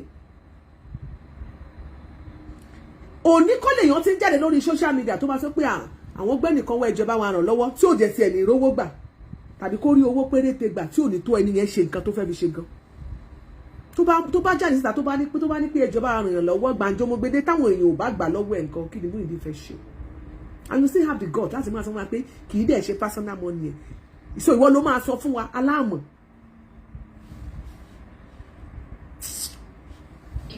mùsùlùmí bẹ́ẹ̀ náà tó dáwó ìwọ kọ́ ló máa sọ fún wa kírísítẹ́nì bẹ́ẹ̀ náà tó dáwó ẹni tí ò ṣe mùsùlùmí tí ò ṣe kírísítẹ́nì ó máa wà náà tó dáwó. bẹ́ẹ̀ náà la ṣe máa ń da fáwọn èèyàn yín Oriyomi Hamzat mùsùlùmí ni àfáàní Fúlàní mùsùlùmí ni àti bàbá ń lọ bá a ṣe mọ́ ń da náà ni àti kìrìsìtẹ́nì àwọn mùsùlùmí kódà oníṣẹ̀ṣe gan mọ́ dá ń bẹ̀ ìwọ kọ́ ló máa sọ yẹn fún wa àfáà yìí gan kò tí kò ṣẹ̀ṣẹ̀ máa lọ ni. èmi gẹ́gẹ́ bí ẹni tó jẹ́ wípé mo máa ń jà fún ẹ̀tọ́ ẹni. advocator. káàdì Muyideen Ati Gabriel káàdì kì í ṣe mùsùlùmí gan àbí kírísítẹ̀nì àbí ẹ̀ṣẹ̀ kírísítẹ̀nì tí wọ́n bá fi dáwọ́ jọ fún bí ẹ ṣe dáwọ́ jọ fún yẹn láti kọ́lé yẹn tí lè yẹn wá ṣòro gbà fún bó ṣe fẹ́ ṣòro gbà yìí mo ń bẹ ní ọjọ́. tí lè yẹn wá ṣòro gbà fún bó ṣe fẹ́ ṣòro gbà yìí ẹ jọ̀ọ́ nítorí ìtọ́lọ́hún ẹ̀yin náà ẹ wo construction yẹn ẹ wo bó ṣe construct di sentence yẹn fún wa tí lè yẹn wá ṣòro gbà fún bó ṣe ṣòro gbà yìí ẹ jọ̀ọ́ nítorí ìtọ́lọ́hún àáfàá jígi ni ṣé lẹ́yìn ẹ ṣòro gbà ni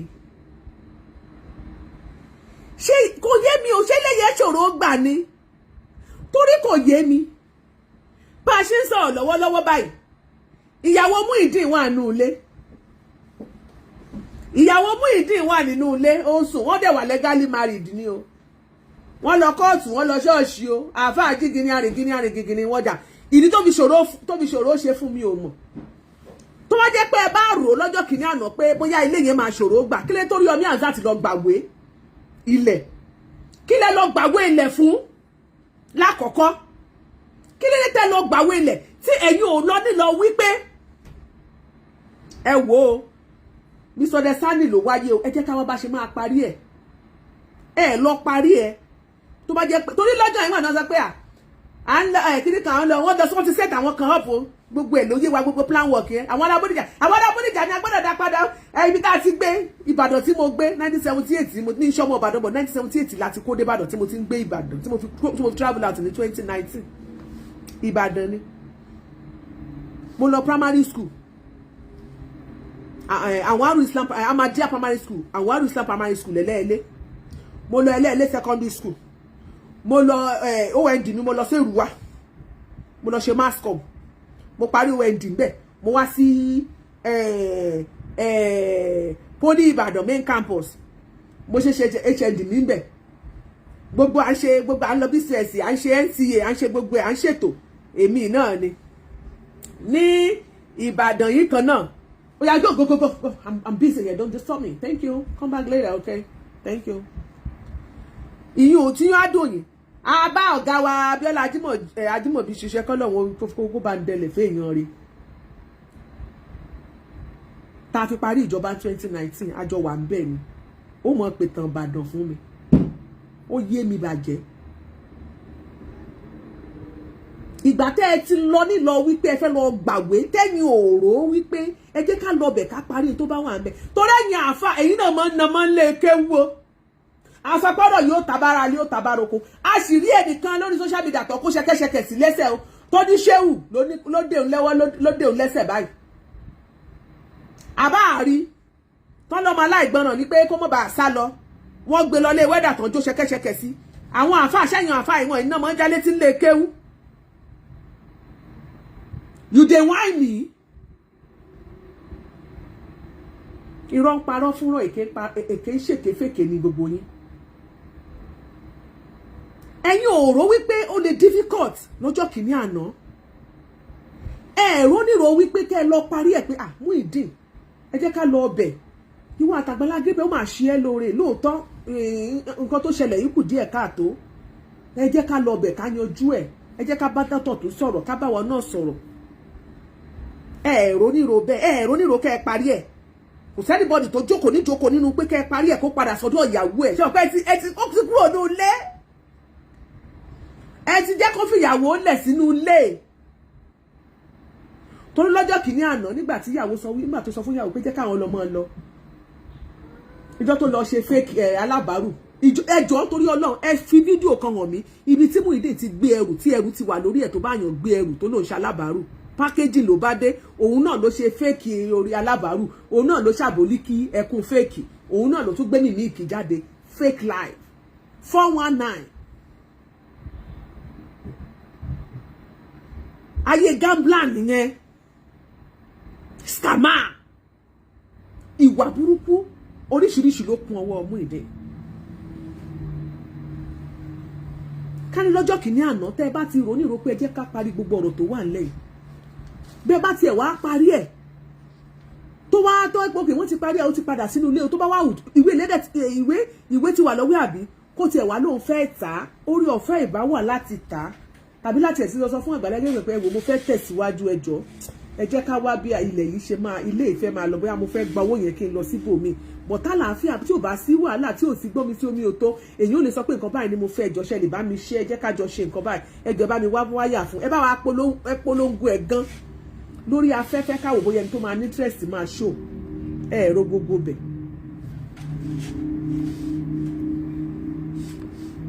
ní ìsẹ̀ wá ní ilé yẹn ṣòro gbà bó ṣe ó yá go outside let me lock my door thank you ẹjọ́ má bínú wọ́n distract mi.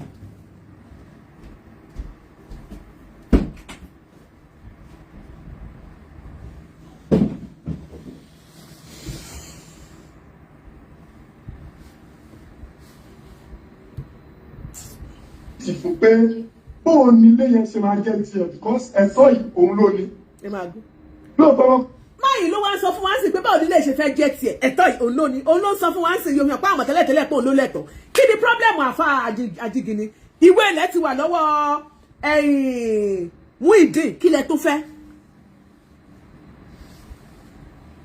kí ni kọ́kọ́ tẹ́ ẹ tó fẹ́ ẹ ṣáàfẹ́ make sure pé ẹ pull ọ̀tá Agbala Gabriel ẹ fẹ́ pull ẹ̀ náà ẹ̀ẹ́dẹ̀ lérí pull down àbí tí ò bá sí Ọlọ́run mọ́ ẹ ṣáàfẹ́ gbìyànjú wípé ẹ ṣáàfẹ́ fa ẹ fẹ́ ní ọ̀tẹ̀ ẹ̀ lára ẹ fẹ́ gbógun tì í ẹ ń gbógun tì ní jẹ́ ìsìlẹ̀ dẹ̀fẹ̀ dálẹ̀ ìjà ìsìn òun lè fẹ́ dálẹ̀ yìí torí tẹ bá lárò jinlẹ̀ dáadáa ẹ mọ̀ wípé ọwọ́ gẹrẹjẹ báyìí ló máa ń ṣáájú ijó ẹ mọ̀ wípé ìgbà tọ́rọ̀ ìṣe ṣẹlẹ̀ yẹn pé àlàáfíà ló yẹ kẹ́ ẹ kọ́kọ́ wá bíbélì ní káwọn ọmọ lépa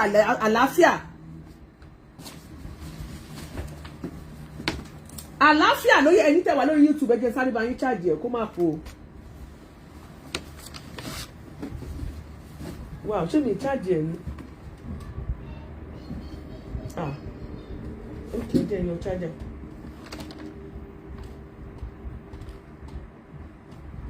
So they need that kókó. Yeah. Ó yẹ kẹ́ ẹ rò wípé àlàáfíà ó yẹ kẹ́ ẹ mọ̀ wípé àlàáfíà ló yẹ kẹ́ ẹ kọ́kọ́ wá. Kálẹ̀ bá parí ọ̀rọ̀ yìí. Ìwé ilẹ̀ tó bá tiẹ̀ wá padà bọ̀ tó ti wà lọ́wọ́ Muyideen. Ó lè wá sọ pé òun fẹ́ ta ilẹ̀. Ta ló lé Muyideen bẹ́ẹ̀? Ó mà tó ní ìsìn kí Muyideen lóhun ò free mọ́. Ó tó ń sìn káyìn mùsùlùmí ẹ̀yin alábòsí kan ṣe pé kò free mọ́. Níbi tó ti wà. Tó ti gbé tó ti níyàwó tó ti ṣoríire ìgbà kan làwọn kọ́kọ́ gbérú mọ̀ wọ́n ní súùtù àwọ̀kù náà gbé fún adẹ̀rí pé bẹ́símà náà wọ̀ kó wá yé wa bóyá wọ́n tún mímí kiri súùtù yẹn náà ló bá tún di méjì bẹ́símà náà bá tún wọ̀ kò sí nǹkan táwọn èèyàn sọ tán àáfà ìwé ilẹ̀ ti wà lọ́wọ́ Muyideen polówó ẹ̀ kó tà á. kọ sínú ọ̀dọ̀ Agbala Gabriel ṣùgbọ́n Agbala Gabriel kò lè sọ pé àtọwọ́ olé wọn lòun ti yọ nínú owó tí wọ́n fi ṣe nǹkan yìí so tó bá dẹ̀. ṣé ẹ gbọ́ nǹkan tó sọ àáfà yìí sọ mi tó bí mi inú nìyẹn ó ní Muyideen pásọ Gabriel ló sọ pé àtọwọ́ olè òun ò tí ì yọ lára owó tó dá fún Muyideen ẹjọ́ èló gangan lówó yẹn àáfà àjígini ṣé o lè ṣàkáǹtì fún wa èló lówó tá ń sọ yìí débi pé wọ́n pọ̀ tó bẹ́ẹ̀ gẹ́ tí wọ́n yọ owó ilé tí wọ́n yọ owó ilẹ̀ tí wọ́n kọ́ ṣọ́ọ̀bù fún wọ́n rọjà sí ṣọ́ọ̀bù wọ́n gbogbo electronics gbogbo nǹkan náà wà sínú ilé lórí sólà èló ló ṣẹ́kù ṣo lè fẹ́ ṣàkáǹtì fún wa anákan tá ń sọ nìyẹn o ẹ̀yin tẹ́ bá ń gbọ́ ṣé ẹ rí nǹkan gbọ́ nǹkan tá à ń fa ìsọ ṣé ẹ rí pálábòsí ni ṣé ẹ rí pé àfa yìí kì í ṣèyàn dáadáa ẹ gbọ́ àwọn utterances ẹ gbọ́rọ̀ tó ń jáde lẹ́nu ẹ̀ mo sọ fún yín lẹ́ẹ̀kan mo ló gbogbo ọ̀rọ̀ tó ń sọ pákéjì ni ó rò bí wípé bóyá àwọn ò ní làákàyè ni adé àtú adé ó wá sọ di kọ́kọ́rọ́ mọ́ṣúárì òun ló ṣí òun ló tì ó ń tú wa ó ń dè wá ó wá sọ dé dìdì àwa náà a ní làákàyè bó ṣe ń sọnù làwa náà gbọ́. pé Agbala Gabriel bá kílèmù pé òun lòun ní ilẹ̀ tóun kò Muyideen tó bá kílèmù pé ókè ilé tí wọ́n kọ́ sórí ẹ̀ Muyideen ló ní gẹ́gẹ́ bí wípé. afáì máa ń ṣàlàyé fún wa o tí pásọ Gabriel bá kílèmù pé òun lòun nílẹ̀ ilé tí wọ́n kọ́ sórí ẹ̀ Muyideen ló ní ẹ ti wà pé pásọ Gabriel náà ló bá kọ́ ilé yẹn òun ló bá gbọ́ owó àwọn ọmọ Nàìjíríà ò mọ̀ ìwọ gan ò mọ̀ ńgbà náà ló gbé wá sórí afẹ́fẹ́ kó fi mọ̀ o bóyá ń sìn kó wá tẹ̀lé lọ síbẹ̀ kó lọ gbé ilé Muyideen lọ bá advocator kó lọ gbé ilé ẹ̀ kó lọ bá gbé ilé ẹ̀ kúrò lórí ilẹ̀ yẹn ó tán kó gbé lọ ságbolé yín kẹ́ lọ gbé síbì kan ó tán ọ̀rọ̀ yìí ò le gẹ́gẹ́ bí n tó sọ lèmi tẹ̀lé o. ẹ gbọ́dọ̀ tí a fa ìsọ n tó sọ ni mo sọ o gẹ́gẹ́ bíi pé pásọ Gabriel ló nílẹ̀ ṣùgbọ́n Muyideen ló ní ilé tó wà lórí ẹ̀ dákun ẹ bá wa sọ fún àfáà jígini arìngini ni wọ́n jà pé kí wọ́n lọ gbé ilé wọn kúrò lórí ilẹ̀ yẹn bóyá wàhálà yà bóyá àti ẹ̀ máa sinmi lórí social media bóyá a máa sinmi ọ̀rọ̀ yìí atẹ́gùn ti fẹ́ sí ó ti kúregbe àfáà ó tún wú jáde lánàá ẹ jọ nítorí ìtọ́ náà kí la fi ṣe àwọn mùsùlùmí ìsọnù àwọn kan tó kóra wọn jọ àwọn alábòsí kí la fi ṣe wọn náà ẹ̀ṣẹ̀ wo gan láṣẹ ẹ̀yin àfáà ìsọnù yìí ná.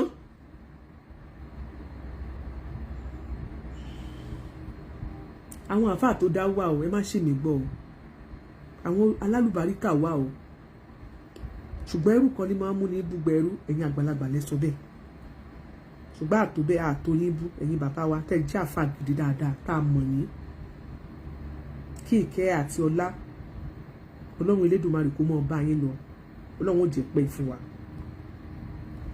làwọn ìdáwó yẹn fún so according to ajá pé nǹkan kẹta yẹn pé bóòlù ẹ̀tọ́ rẹ̀ sọ afẹ́ bọ́ sọ́wọ́ ẹ̀ ẹ̀sìn ipá ọ̀sẹ̀sìn ipá òmùyẹ̀wọ̀ bẹ́ẹ̀ wọ́n yẹ kó bẹ́ẹ̀ freedom of religion wà àbí ẹ̀yin lọ́yà freedom of religion wà freedom of association wà èyí ti decide sí pé òun ṣe Islam wọ́n tún decide pé òun ṣe mọ́ ní constitution Nàìjíríà yìí o èyí ti decide pé òun tún kú òbí òun tún bọ́ bí ok ẹ̀tọ́ Muyideen ní ilé yẹn kí ilé yẹn ṣe fẹ́ padà jẹ́ tiẹ̀ ó ní òde yìí sí kíkà yìí torí pé Muyideen ò ní interest láti wà pẹ̀lú Àgbàlá. tí ò bá ní interest láti àbí wàhálà wà bẹ́ẹ̀ ni àfáà jígini arìngini ṣebí ìwé gbogbo ẹ̀ ó ti wà ìwé ilẹ̀ ti wà lọ́wọ́ Muyideen kí ni wàhálà yìí dẹ̀ tún gbé jáde lórí social media ń sìn tẹ́ ẹ̀jẹ̀ kó gun omi àwa ti move on kí ló dé sí àfáà yìí àti Muyideen ẹjọ́ pé one question kí ló tẹ̀lé move on pẹ̀lú láìfù yín kí ló tẹ̀lé wá nǹkan mi ṣe kí ló tẹ̀lé wá nǹkan mi sọ ẹ move on now èyí tẹ́ jẹ́ àfáà gidi ẹ̀yin àfáà alálùbáríkà ẹ bá wa sọ fún wọn kí wọ́n move on pẹ̀lú láìfù wọn now must you come out láti máa sọ gbogbo àwọn trash tẹ́ ń sọ yìí lẹ́nu ta ló kò sẹ́nibọ̀dì tó ń fọ̀ sí yín báyìí ìwé ilé wà lọ́wọ́ yín kí wọ́n ní problem yín kí ló ń bà yín lẹ́rù kí ló ń ru yín lójú kí ló ń bà yín lọ́kàn jẹ́ ẹ lọ ta létí ò bá fẹ́ gbé bẹ́ẹ̀ ṣé wàhálà wà ń bẹ ni. ṣùgbọ́n tẹ bá ń wá bóyá gbogbo nǹkan tẹ̀yìn àfáà sọnù ń ṣe ẹ bá dúró nídùúró wípé bóyá ẹ fẹ́ kí pásọ gbé bẹ́ẹ̀ bá yín ta àwa máa dúró nídùúró kò gbọ́dọ̀ bá yín ta ẹ ti gbàwé ilẹ̀ ẹ wá báyà fún pẹ̀lú gbogbo ọ̀rọ̀ tó ti ẹ pa mẹ́ni ẹlẹ́ni yìí ẹ lọ wá báyà fún o ẹ máa wá báyà fún ṣùgbọ́n ẹ lọ wábi tẹ́ máa fìyàwó ẹ̀ sí ẹ ṣáà lè ta lé mọ́ ìyàwó lórí ìyàwó ẹ̀ wà nulẹ̀ ẹ wábi tẹ́ máa fìyàwó ẹ̀ sí kò jù bẹ́ẹ̀ lọ bí ò bá dẹ̀ ṣe mọ́ ó mọ tó yẹ kó ṣe tẹ́ bá fẹ́ fún wọn lẹ́lẹ́hà o àbí kò sí nǹkan tẹ́ ẹ wò gbogbo plans yìí gbogbo ẹ̀ làwa mọ́ wà lọ́wọ́ tiwa ṣùgbọ́n ìyàwó nìyẹn ìyàwó wà nulẹ̀ ẹ lọ tà tẹ́ bá fẹ́ tà ẹ má wulẹ̀ dà wá láàmú ẹ jọ kẹ́nìbọ̀dì máì tí pé a ṣe ń ṣe analysis lọ́wọ́. láti rẹ̀ ní lọ́dọ̀ Àgbàlá Gabriel yìí gbogbo àwọn tó bá jẹ́ pé human rights activists ni wọ́n lóòótọ́ ìntọ́ yẹ kán dìde fún tó yẹ pé lóòótọ́ we are after the freedom of every Nigerian. àfàwọn tún fi àsìkò yìí ó fi ń pèrò sọ́kọ̀ ó ní gbogbo àwọn tó bá jẹ́ pé wọ́n máa ń jà fún ẹ̀tọ́ ọmọ ènìyàn ó ní kí gbogbo wọn dìde lórí ọ̀rọ̀ yìí kí ló dé tẹ̀yìn èèyàn ẹ má pè mí for now ẹ jẹ́ gbé sí do not disturb ẹ má disturb wa ó wá ń pèrò sọ́kọ̀ sọ ẹ̀yin tẹ́ bá jẹ́ advocates bíi bàbá yìí ẹ̀yin tẹ́ fẹ́ jà fún ẹ̀tọ́ ọmọ ènìyàn bàbá yìí ní káwọn ẹ fẹ́ lọ jà fẹ́tọ̀ kẹ́ lọ gbé ilẹ̀ kúrò lórí ilé yẹn ẹ ṣáà gbé kataka àbí kí lẹ ṣe katakata àbí kí lẹ máa gbé dání àbí bóun náà ṣe ṣe wọ́n pé wọ́n ìfowó ìwé rẹ̀ gbé sórí mọ́tò. o lè rẹ́dí láti ní pẹ̀lú Àgbàlá Gabriel mọ́ ok báwo wá ní property ṣe fẹ́ rí lẹ́yìn tí Muyideen bóyá tẹ́yìn lọ́yà àwọn analyse ni o lọ́yà Kamaldeen ní barrister Kamaldeen ní Oyèdèdè Tàgbésì barrister Kamaldeen Oyèdèdè ṣe barrister lọ́yà Abdullahi Kalafiwa rẹ̀ irú situation bẹ́ẹ̀ yẹn according to law. kí ni lọ́ọ̀ sọ. Gabriel Àgbàlá Gabriel fi ọkọ̀ Muyideen Àgbàlá Gabriel gba owó. ṣe àgbà Muyideen Àgbàlá ẹ máa gbọ́ o ṣe rí pé àáfàá yìí ní ìdí ẹni láti ẹwẹ̀ yìí tẹ̀mọ̀ àáfàá jígini ẹni láti lọ tọ́jú àáfàá yìí o ọlọ́run. Muyideen Àgbàlá Gabriel ẹ mú orúkọ Àgbàlá Gabriel fi orúkọ Muyideen Àgbàlá Gabriel gba just imagine must you put Àgbàlá Gabriel yẹn ni wípé without Àgbàlá Gabriel Muyideen is nothing nínú pa pé káwọn èèyàn mọ̀ because tẹ bá fẹ́ júwe tẹ bá fẹ́ káwọn èèyàn mọ̀ ẹ máa fi Àgbàlá Gabriel sí torí tẹ́ bá fi sí ayé ò lè mọ̀ pé òun lè ń sọ wáyé tẹ́ fi wá fi Muyideen Sheikh Fọlọ́runṣọ́ l'Àbújá tàbí Muyideen Ajígini kẹ́ wá fi sí káwa náà lè mọ̀ wípé káyé mọ̀ wípé ọ̀dọ̀ yín ló wà àbí ṣé wàhálà wà ńbẹ̀ ni àbírú báwo nírú ọ̀rọ̀ wo lè àgbékalẹ̀ ọ̀rọ̀ wo lè wá ń sọ ẹbẹ Muyideen Àgbàlá Gabriel kí Àgbàlá Gabriel mọ̀ pé Muyideen Àgbàlá Gabriel kí ló dé Àgbàlá Gabriel yẹn dẹ̀ dùn lẹ́nu yín ẹjọ́ bàbá ẹbẹ tó bá mọ àfáà kó bá sọ fún kán forúkọ tí wọn àbí Sheikh Fọlọ́runṣọ́ tán ló wà l'Àbújá fake wọn yẹn ẹ forúkọ ẹ ṣe fill in the gap ẹ forúkọ ẹ ṣe fill in the gap ẹ má tún fún Àgbàlá Gabriel sí máa bá yín jà o.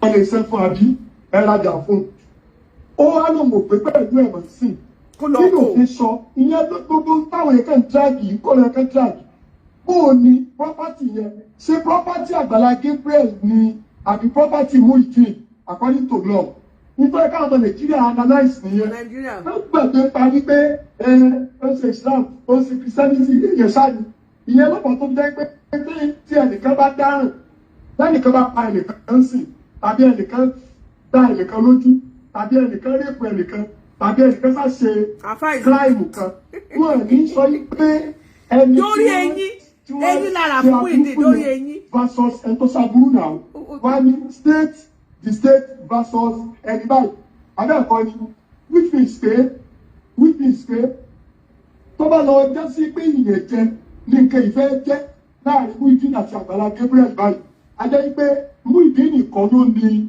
ọ̀rọ̀ yẹn. a jẹ́ pé ìjọba yes òun ló ní ọ̀rọ̀ yẹn. ẹ jẹ́ kí state wà ní ọ̀rọ̀ torí bí fẹ́ béèrè tó jẹ́ problem yín sìn ẹ ti wá ẹ ti rán aṣojú wá aṣojú sì ti gba dọ́kúmẹ́ǹtì ilẹ̀ ó ti gbé lé yín lọ́wọ́ kí wá ní problem tẹ́ tún bá Àgbàlá Gabriel fà kò yé mi kí lẹ tó fẹ́ lọ́wọ́ ẹ̀ ṣé kó lọ bá yín gbé ilé yẹn wá kó wá gbé fún yín ní bus stop kó gbé pàdé yín ni torí kò yé mi àbí Àgbàlá Gabriel fi kọ́kọ́rọ́ sínú ilé àbó gbé padlock sí àbó fẹ́ǹsì ẹ̀ ló bá lẹ́nìbọ̀dì ò gbọ́dọ̀ wọlé kò yé wa ìyẹn ni pé àwọn gan ní interest nínú state versus Muyideen àbí state versus Àgbàlá Gabriel bóyá ìwọ àáfàá Ajígini bóyá àbí Sheikh bóyá ilẹ̀ kọ́lé fún o kẹ́yìn náà wá tún ṣe kíni kẹ́yìn náà forí orúkọ yín kẹ́bi ṣe fill in the gap kẹ́ ẹ jẹ́ ká mọ̀ tí ọ̀rọ̀ ọlọ́rọ̀ tó fi wá ká yín lára torí Pastor Gabriel ní ìròbó anybody drag anything ẹ̀yin lẹ̀ ń drag ẹni ẹlẹ́ni ẹ gbọ́rọ̀ kọ́kọ́ lẹ́nu ẹ̀ ó ti gbéwèé ẹlẹ́lẹ́ ẹni lẹ́ni ti move on lẹ́yìn náà ni bàbá Sule Suebebe kú, lẹ́yìn náà ni wọ́n ṣòkú bàbá Sule Suebebe. Kí ni problem yín tẹ́ tún sọ̀rọ̀ tẹ́ tún pa? Ṣé kí gangan lẹ fẹ́?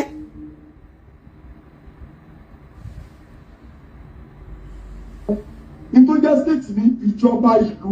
Torí pé ìjọba ìlú ó gbọ́dọ̀ wà after the life and properties of the citizens. So nísìnyí báyìí wọ́n fọkàn Muyideen ìgbà ilé, wọ́n fọkàn rẹ̀ kọ́ yẹ, wọ́n fọkàn rẹ̀ kọ́ ṣọ́ọ̀bù. Kò bá àjà kátàbìtì rà Agbala Gabriel lọ́wọ́ jù bẹ́ẹ̀ lọ. The property remains his. Àwọn yẹn náà ló ń kọ́ wọ́n ní ìbá àwọn aya kántáfìtì jù báyẹn lọ mú Agbala Gabriel lọ́wọ́ pòun náà ló ní property mo tún mọ kántáfìtì dé Yorùbá máa ń sọ pé nǹkan kántáfìtì ìbá àyàn tó ya bó ṣe máa ya kùrúkùrù àkùrúkùsà tó ṣe máa yà sí wọn pé gbogbo ìwà tó wù yẹn ìbá ṣe jù bẹ́ẹ̀ lọ ìyẹn gbogbo ìwà burúkú ká báyàn lórúkọ jẹ́ ká parọ́ mọ́ yẹn ká parọ́ mọ́ ni ká tako ni ìbá àṣejù bẹ́ẹ̀ lọ the fact still remains pé òun ló nílé ṣe pé nǹkan tá à ń fà ìsọ.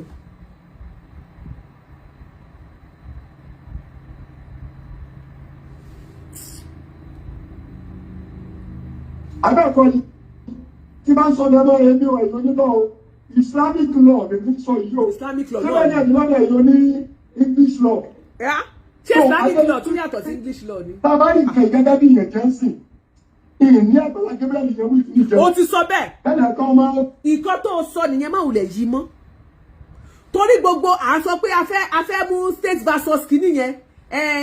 Ọ̀kìnlẹ̀ ilé ẹjọ́ sọ ó ti ń fi ó dẹ̀ tún sọ pé ó fi àsìkò yí pé gbogbo àwọn tó jẹ́ ajàfẹ́tọ̀ọ́ ọmọ ènìyàn pẹ̀lú ọ̀rọ̀ tó yẹ kí wọ́n dìde sí rèé nítorí pé o ti ní ìgbàgbọ́ o ti mọ̀ má wulẹ̀ yí mọ́ má yí mọ́ àwa tá à ń gbọ́rọ̀ anílàákàyè ọpọlọ tiwa ò sí lábẹ́ àtẹlẹsẹ̀ tiwa àfihàn o ti jẹ́ ká mọ̀ o ti gbà wípé wọ́n yàn jẹ ìtumọ̀ ẹ̀ nìyẹn ló ṣe fẹ́ gbọ́n pé gbogbo àwọn tó jẹ́ activist pé kán máa bọ̀ human rights o kán máa bọ̀ àwọn tó jẹ́ gbáwo kìíní kan wọ́n jà pé kán wá pẹ̀lú ọ̀rọ̀ tó yẹ kán dá sí rè o dẹ̀ tún ṣàlàyé o tún mú débi ọ̀rọ̀ law olóle jẹ́ ó lè tó bá jẹ́ pé òní ṣe kìíní kan ó lè jẹ́ kò wá ní jẹ́ ọ̀rọ̀ Muyideen mọ́ á jẹ́ state versus Agbala Gabriel gbogbo ẹ̀ ló ti sọ máa wulẹ̀ yí mọ́ kó sọ bẹ́ẹ̀ pẹ́rẹ́ ó sọ bẹ́ẹ̀ ó yé wa.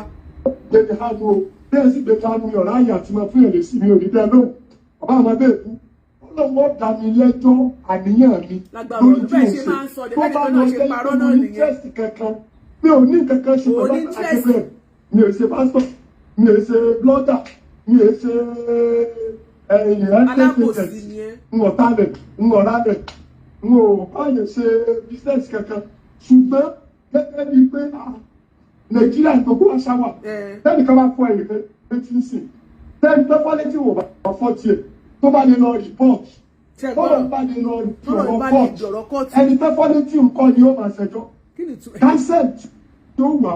ẹgbẹ́ cancel ní jáde ẹjọ́ ẹ jẹ́ ká tún sún síwájú ọ̀rọ̀ pọ̀ torí ọ̀rọ̀ 43 kan mi à lè máa jókòó sórí ẹ̀ àwọn èèyàn sọ pé ẹ ti mọ̀ wá àfáì mo fẹ́ sún síwájú díẹ̀ mọ́ bínú excuse me ẹ jẹ́ kí n mú mi mo fẹ́ fi ọ̀rọ̀ àfá ajígini mú mi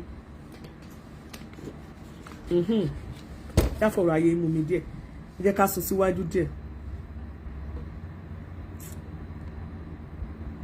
mo fẹ́ kó ètè tán mi ò ráyè gbogbo sórí. Ramadan àpòwò ní gẹ́gẹ́ bíi pé yes èmi náà fẹ́ sọ sí ọlọ́wọ́ sí kálukú lẹ́. ẹ dákẹ́.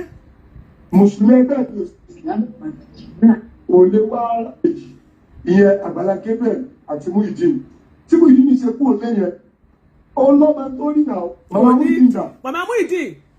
mo fẹ́ kẹ́ èèyàn kẹ́ yí màmá Muyideen yìí ṣe rí màmá táwọn wò ìyá Muyideen nígbà tí a kọ́kọ́ dọ́dọ̀ mi ẹ̀sùn ó gbé lẹ́gbẹ̀ẹ́ ìdè màmá rẹ̀ jókòó ara ẹ̀kọ́ tí ìsìlámù ọkọ̀ wa ni ó lè jókòó kí màmá rẹ̀ wá náà lọ màmá nígbà tí ẹ kọ́kọ́ débí pẹ̀lú àfàwà fọ́nà ṣọ́ ẹ wá dọ̀ mi pẹ̀lú Muyideen kí ni mo sọ fún yín.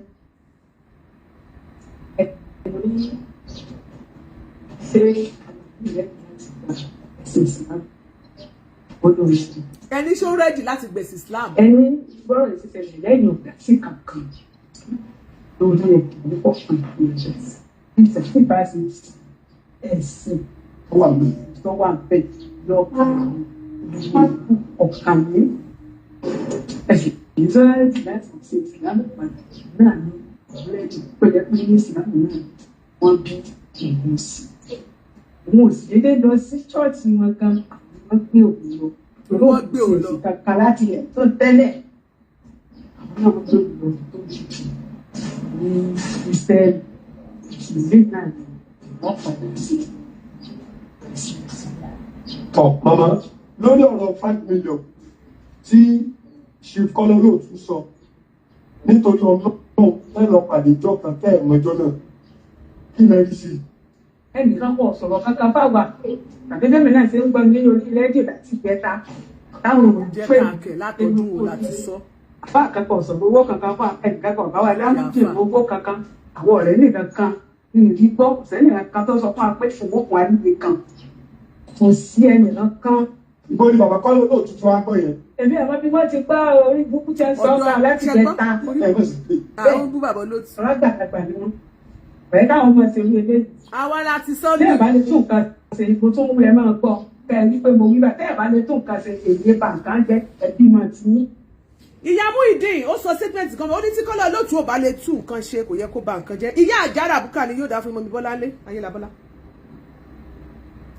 Number 1 question ni pé ṣé ẹ mọ̀ pé láti ìgbà tí gbogbo tọ́rọ̀ ẹ ti ṣẹlẹ̀ tó bá jẹ́ abiyọmọ tòótọ́ ni ìyá Muyideen abiyọmọ the first thing tó yẹ kó ṣe ó yẹ kó dé ọ̀dọ̀ Àgbàlá Gabriel tó bá tẹ̀ yẹ kó fẹ́ lọ bàjà pé ó dẹ̀ wá ṣe wọ́n ní agbé ọmọ òkè ń gbọ́gbé ọmọ ẹ̀ kó má ta sí wèrè pé kí lẹ̀ dẹ̀ wá ṣe yẹn àbí àmọ́ wá gbọ́ kí ló wá ṣẹlẹ̀ láàárín ẹ̀yin àti lágbọ́jà bákan méjìlá bí ọmọ ṣe máa ń rèé àti nǹkan bá ṣẹlẹ̀ ìmí lè débẹ̀ pẹ̀lú ara gbígbóná ìmí lè débẹ̀ kó ṣáà ní àbọ̀ lè ṣe wá ṣe báyìí ọwọ́ tẹ́ ti wá fi múra yín wá yàtọ̀ sí báyìí mi ò expect ẹ̀ lọ́dọ̀ yín ẹ̀ ṣé wáyé kẹ́yìn àti Muyideen wá jà bí ẹ bá bọ́rọ̀ yín dé ẹ dákun tó gbogbo tó bá wà ń bẹ̀ ó dá ẹ mọ́ bínú Muyideen dákun torí tọ́lọ́ ọ̀run tó bá ṣe fún ọmọ bínú ìyàwó gan pè ìyá gan ṣépè fún ìyàwó ìyàwó Muyideen tún pè màmá báyìí lọ ìyá yẹn ṣépè fún un àbí ìyá Muyideen ṣó fẹ́ sọ pé ò ṣépè fún ìyàwó ẹ̀ ìran afibisólóore nìran wọn nínú ẹ̀jẹ̀ wọn ló wà torí ara àyà yìí òun nábìdé ti jáde Muyideen ti jáde Muyideen tó jáde látara àyà yìí pẹ̀lú ọ̀rọ̀ tẹ́ máa gbọ́ tí ìyá yìí náà sọ ìyá yìí ò mọ̀ọ́rẹ́ sọ ẹ̀ lè expect Muyideen kò mọ̀ọ́rẹ́. Tẹ́ bá sì rò Muyideen lọ́dọ̀ wọn fi sẹ̀sán lórí nǹkan mi ti ní ẹnì èdè ọ̀rẹ́ ẹnì kankan ọmọ mi ò sì rẹ̀ ní kankan kò sì gbé ní àbá kankan ilé èèyàn tí wọn ló gbé la enter play voice note nìyẹn o. nígbà tí a lé ìyá ti gbàtọ́ ọ̀nà 50,000 kò sí á ní níbi tí ọ̀gbẹ́ sí ọ̀nà ẹbí jẹ́ lọ́mọdé nígbè o ẹnìkan kan fọ́ sọ̀yà fẹ́mi o mùsùlùmí kankan ò sí fọ́ sọ̀yà kankan àti lọ́bì kankan lẹ́yìn ibi ìgbà táyà bá sì wálé lẹ́yìn ká wá kí jímọ̀ ká lọ ó tún parí sí kankan tá à ń ṣe é bí àwa rẹ̀ yíra gan ẹ̀ bàbá wa kí n bá àwọn ọ̀rẹ́ sọ lọ pátápátá tí wọ́n sọ jáde o sẹ́ni tó promise ọmọ tèmílì kankan àyàfi gbogbo ẹ̀yọ́ ọmọ Nàìjíríà ẹ̀ bàbá ń jíjẹ́ àánú. ẹ̀ bàbá ń jíjẹ́ àánú. Màmá ọlọ́run ti ẹ̀jíjẹ́ àánú sí i torí wípé ṣe rí gẹ́gẹ́ bá ṣe ń sọ Muyideen ẹ̀sìn Islam mo tún sọ gbogbo ayé ń pọ̀ yìí o kìí ṣe ẹ̀sìn pé nítorí ẹ̀fọ́ mi kọ́ o kò sádéhùn kankan ṣùgbọ́n ó bá yẹ pé torí ọlọ́run ló fi gba ìsìláàmù lóòótọ́ ọba tí máa dáṣọ ọ̀rọ̀ mùsùlùmí ọ̀dàṣọ lù ọ́ tó bá yẹ pé torí ọlọ́run ló fi gba ìsìláàmù lóòótọ́ ọba tí máa bàṣírí mùsùlùmí ọ̀bàṣírí rẹ̀ tó bá yẹ pé torí ọlọ́run ló fi gba ìsìláàmù lóòótọ́ ọba tí máa fún mùsùlùmí oúnjẹ ó fún ọ lóúnjẹ tó bá yẹ pé torí ọlọ́run ló fi gba ìsìláàmù lóòótọ́ ọba tí máa gbé iṣẹ́ aládùbáríkà téèyàn ó lè bọ́ ìyàwó bọ́ ọmọ bọ́ ẹbí bọ́ ará ló pè fún ọ. So ọba tí máa kọ́ lé mùsùlùmí lórí ló kọ̀ fún ọ. Ṣùgbọ́n ẹnì kankan ò promise ẹ pé àbí mo bá ọ kéde owó. Tọ́wọ́ bá kéde owó ẹ̀yìn yóò ti máa ṣe bó ní platform náà lẹ́ẹ̀tì lọ. Mò ń gbé sí orí platform fún ìgbà àkọ́kọ́ nísìn. Wọ́n tó jẹ́ sí wa lára. Ó ní ìtọ́jú ìtọ́jú ìsìlámù ló kọjẹ́. tí bàbá kọ́ lóòótọ́ sọ pé àwọn àfáà kan ní ẹgbẹ́ o àwọn mùsùlùmí tẹ̀lé ẹgbẹ́ ọ̀dọ́ o alájà kan sọ pé tí bàbá lè mutí fún oṣù 6 ibà mùsùlùmí kọjá nìyẹn náà. alájà kẹkẹ ọ̀rọ̀ yẹn sì yóò jọ bí ẹni pé mùsùlùmí èfìyàn tí kọ́ndíṣàn kò tó sànú èèyàn mùsùlùmí tó bá fẹ́ sànú yóò sànú ní ẹ̀sìn tí wọ́n sọ pé ẹ̀rọ ìgbéyàn kọ́ndíṣàn. ẹ̀sìn wọ́yẹ̀ ìgbéyàn kọ́ndíṣàn ẹ̀yin wọ́n lè ìgbéyàn kọ́ndíṣàn ìyá Ọ̀ṣun tẹ́ ẹ mú mọ́lẹ̀ tó ní kọ́ọ̀tù kéèsì àbá àmọ́ ni ìyá tẹ́lẹ̀ fẹ́ràn lọ sẹ́wọ̀n jò ní. Oh my God àwọn ọ̀rọ̀ tí ò yẹ kí n mọ̀ sọ ṣáà yẹ kí n mọ̀ sọ ṣáà gbàgbé ni ìyá tẹ́ pè ní alálùkùránì ṣé ẹ rántí nígbà tí wọ́n mú ta lọ lọ́hùn ìyá Ọlọ́ṣun tí wọ́n sọ pé jáde wọ́n ló sọ̀rọ̀ báyìí ṣé ẹ rántí kí lorúkọ ìmáàmù tó wà ní ẹ̀yìn tó wà nílọrin yìí bàbá yìí tó ń bá wọn ṣẹjọ́ tẹ́ ẹ fẹ́ ràn lọ sẹ́wọ̀n ìjọba náà sí ìmáàmù tó fẹ́ bá ṣẹjọ́ yìí tó mú wọn lọ kóòtù ìgbà tí ìyá yẹn tó ní kóòtù kéèsì ní wàhálà dé ìyá ọ̀rẹ́ nìkan àwọn ò bá gọ̀ ni you dey whine us ẹ̀yin wo ìyá òun tí ìyá òun ò bá sọ pé òun fẹ́ ṣe ìsìláàmù òkúta gidi tó dá fún yín bàbá wo òkúta gidi ẹ ti gbàgbé nílọrin ẹ̀lò bàbá òkúta gidi ẹ̀lò ẹ̀rọ bá ti gbàgbé ní òkúta gidi nílọrin tó ń bá Ìyá Ọlọ́ṣun tó ń bá ṣẹjọ́ lórí ọ̀rọ̀ ta lọ lọ́hùn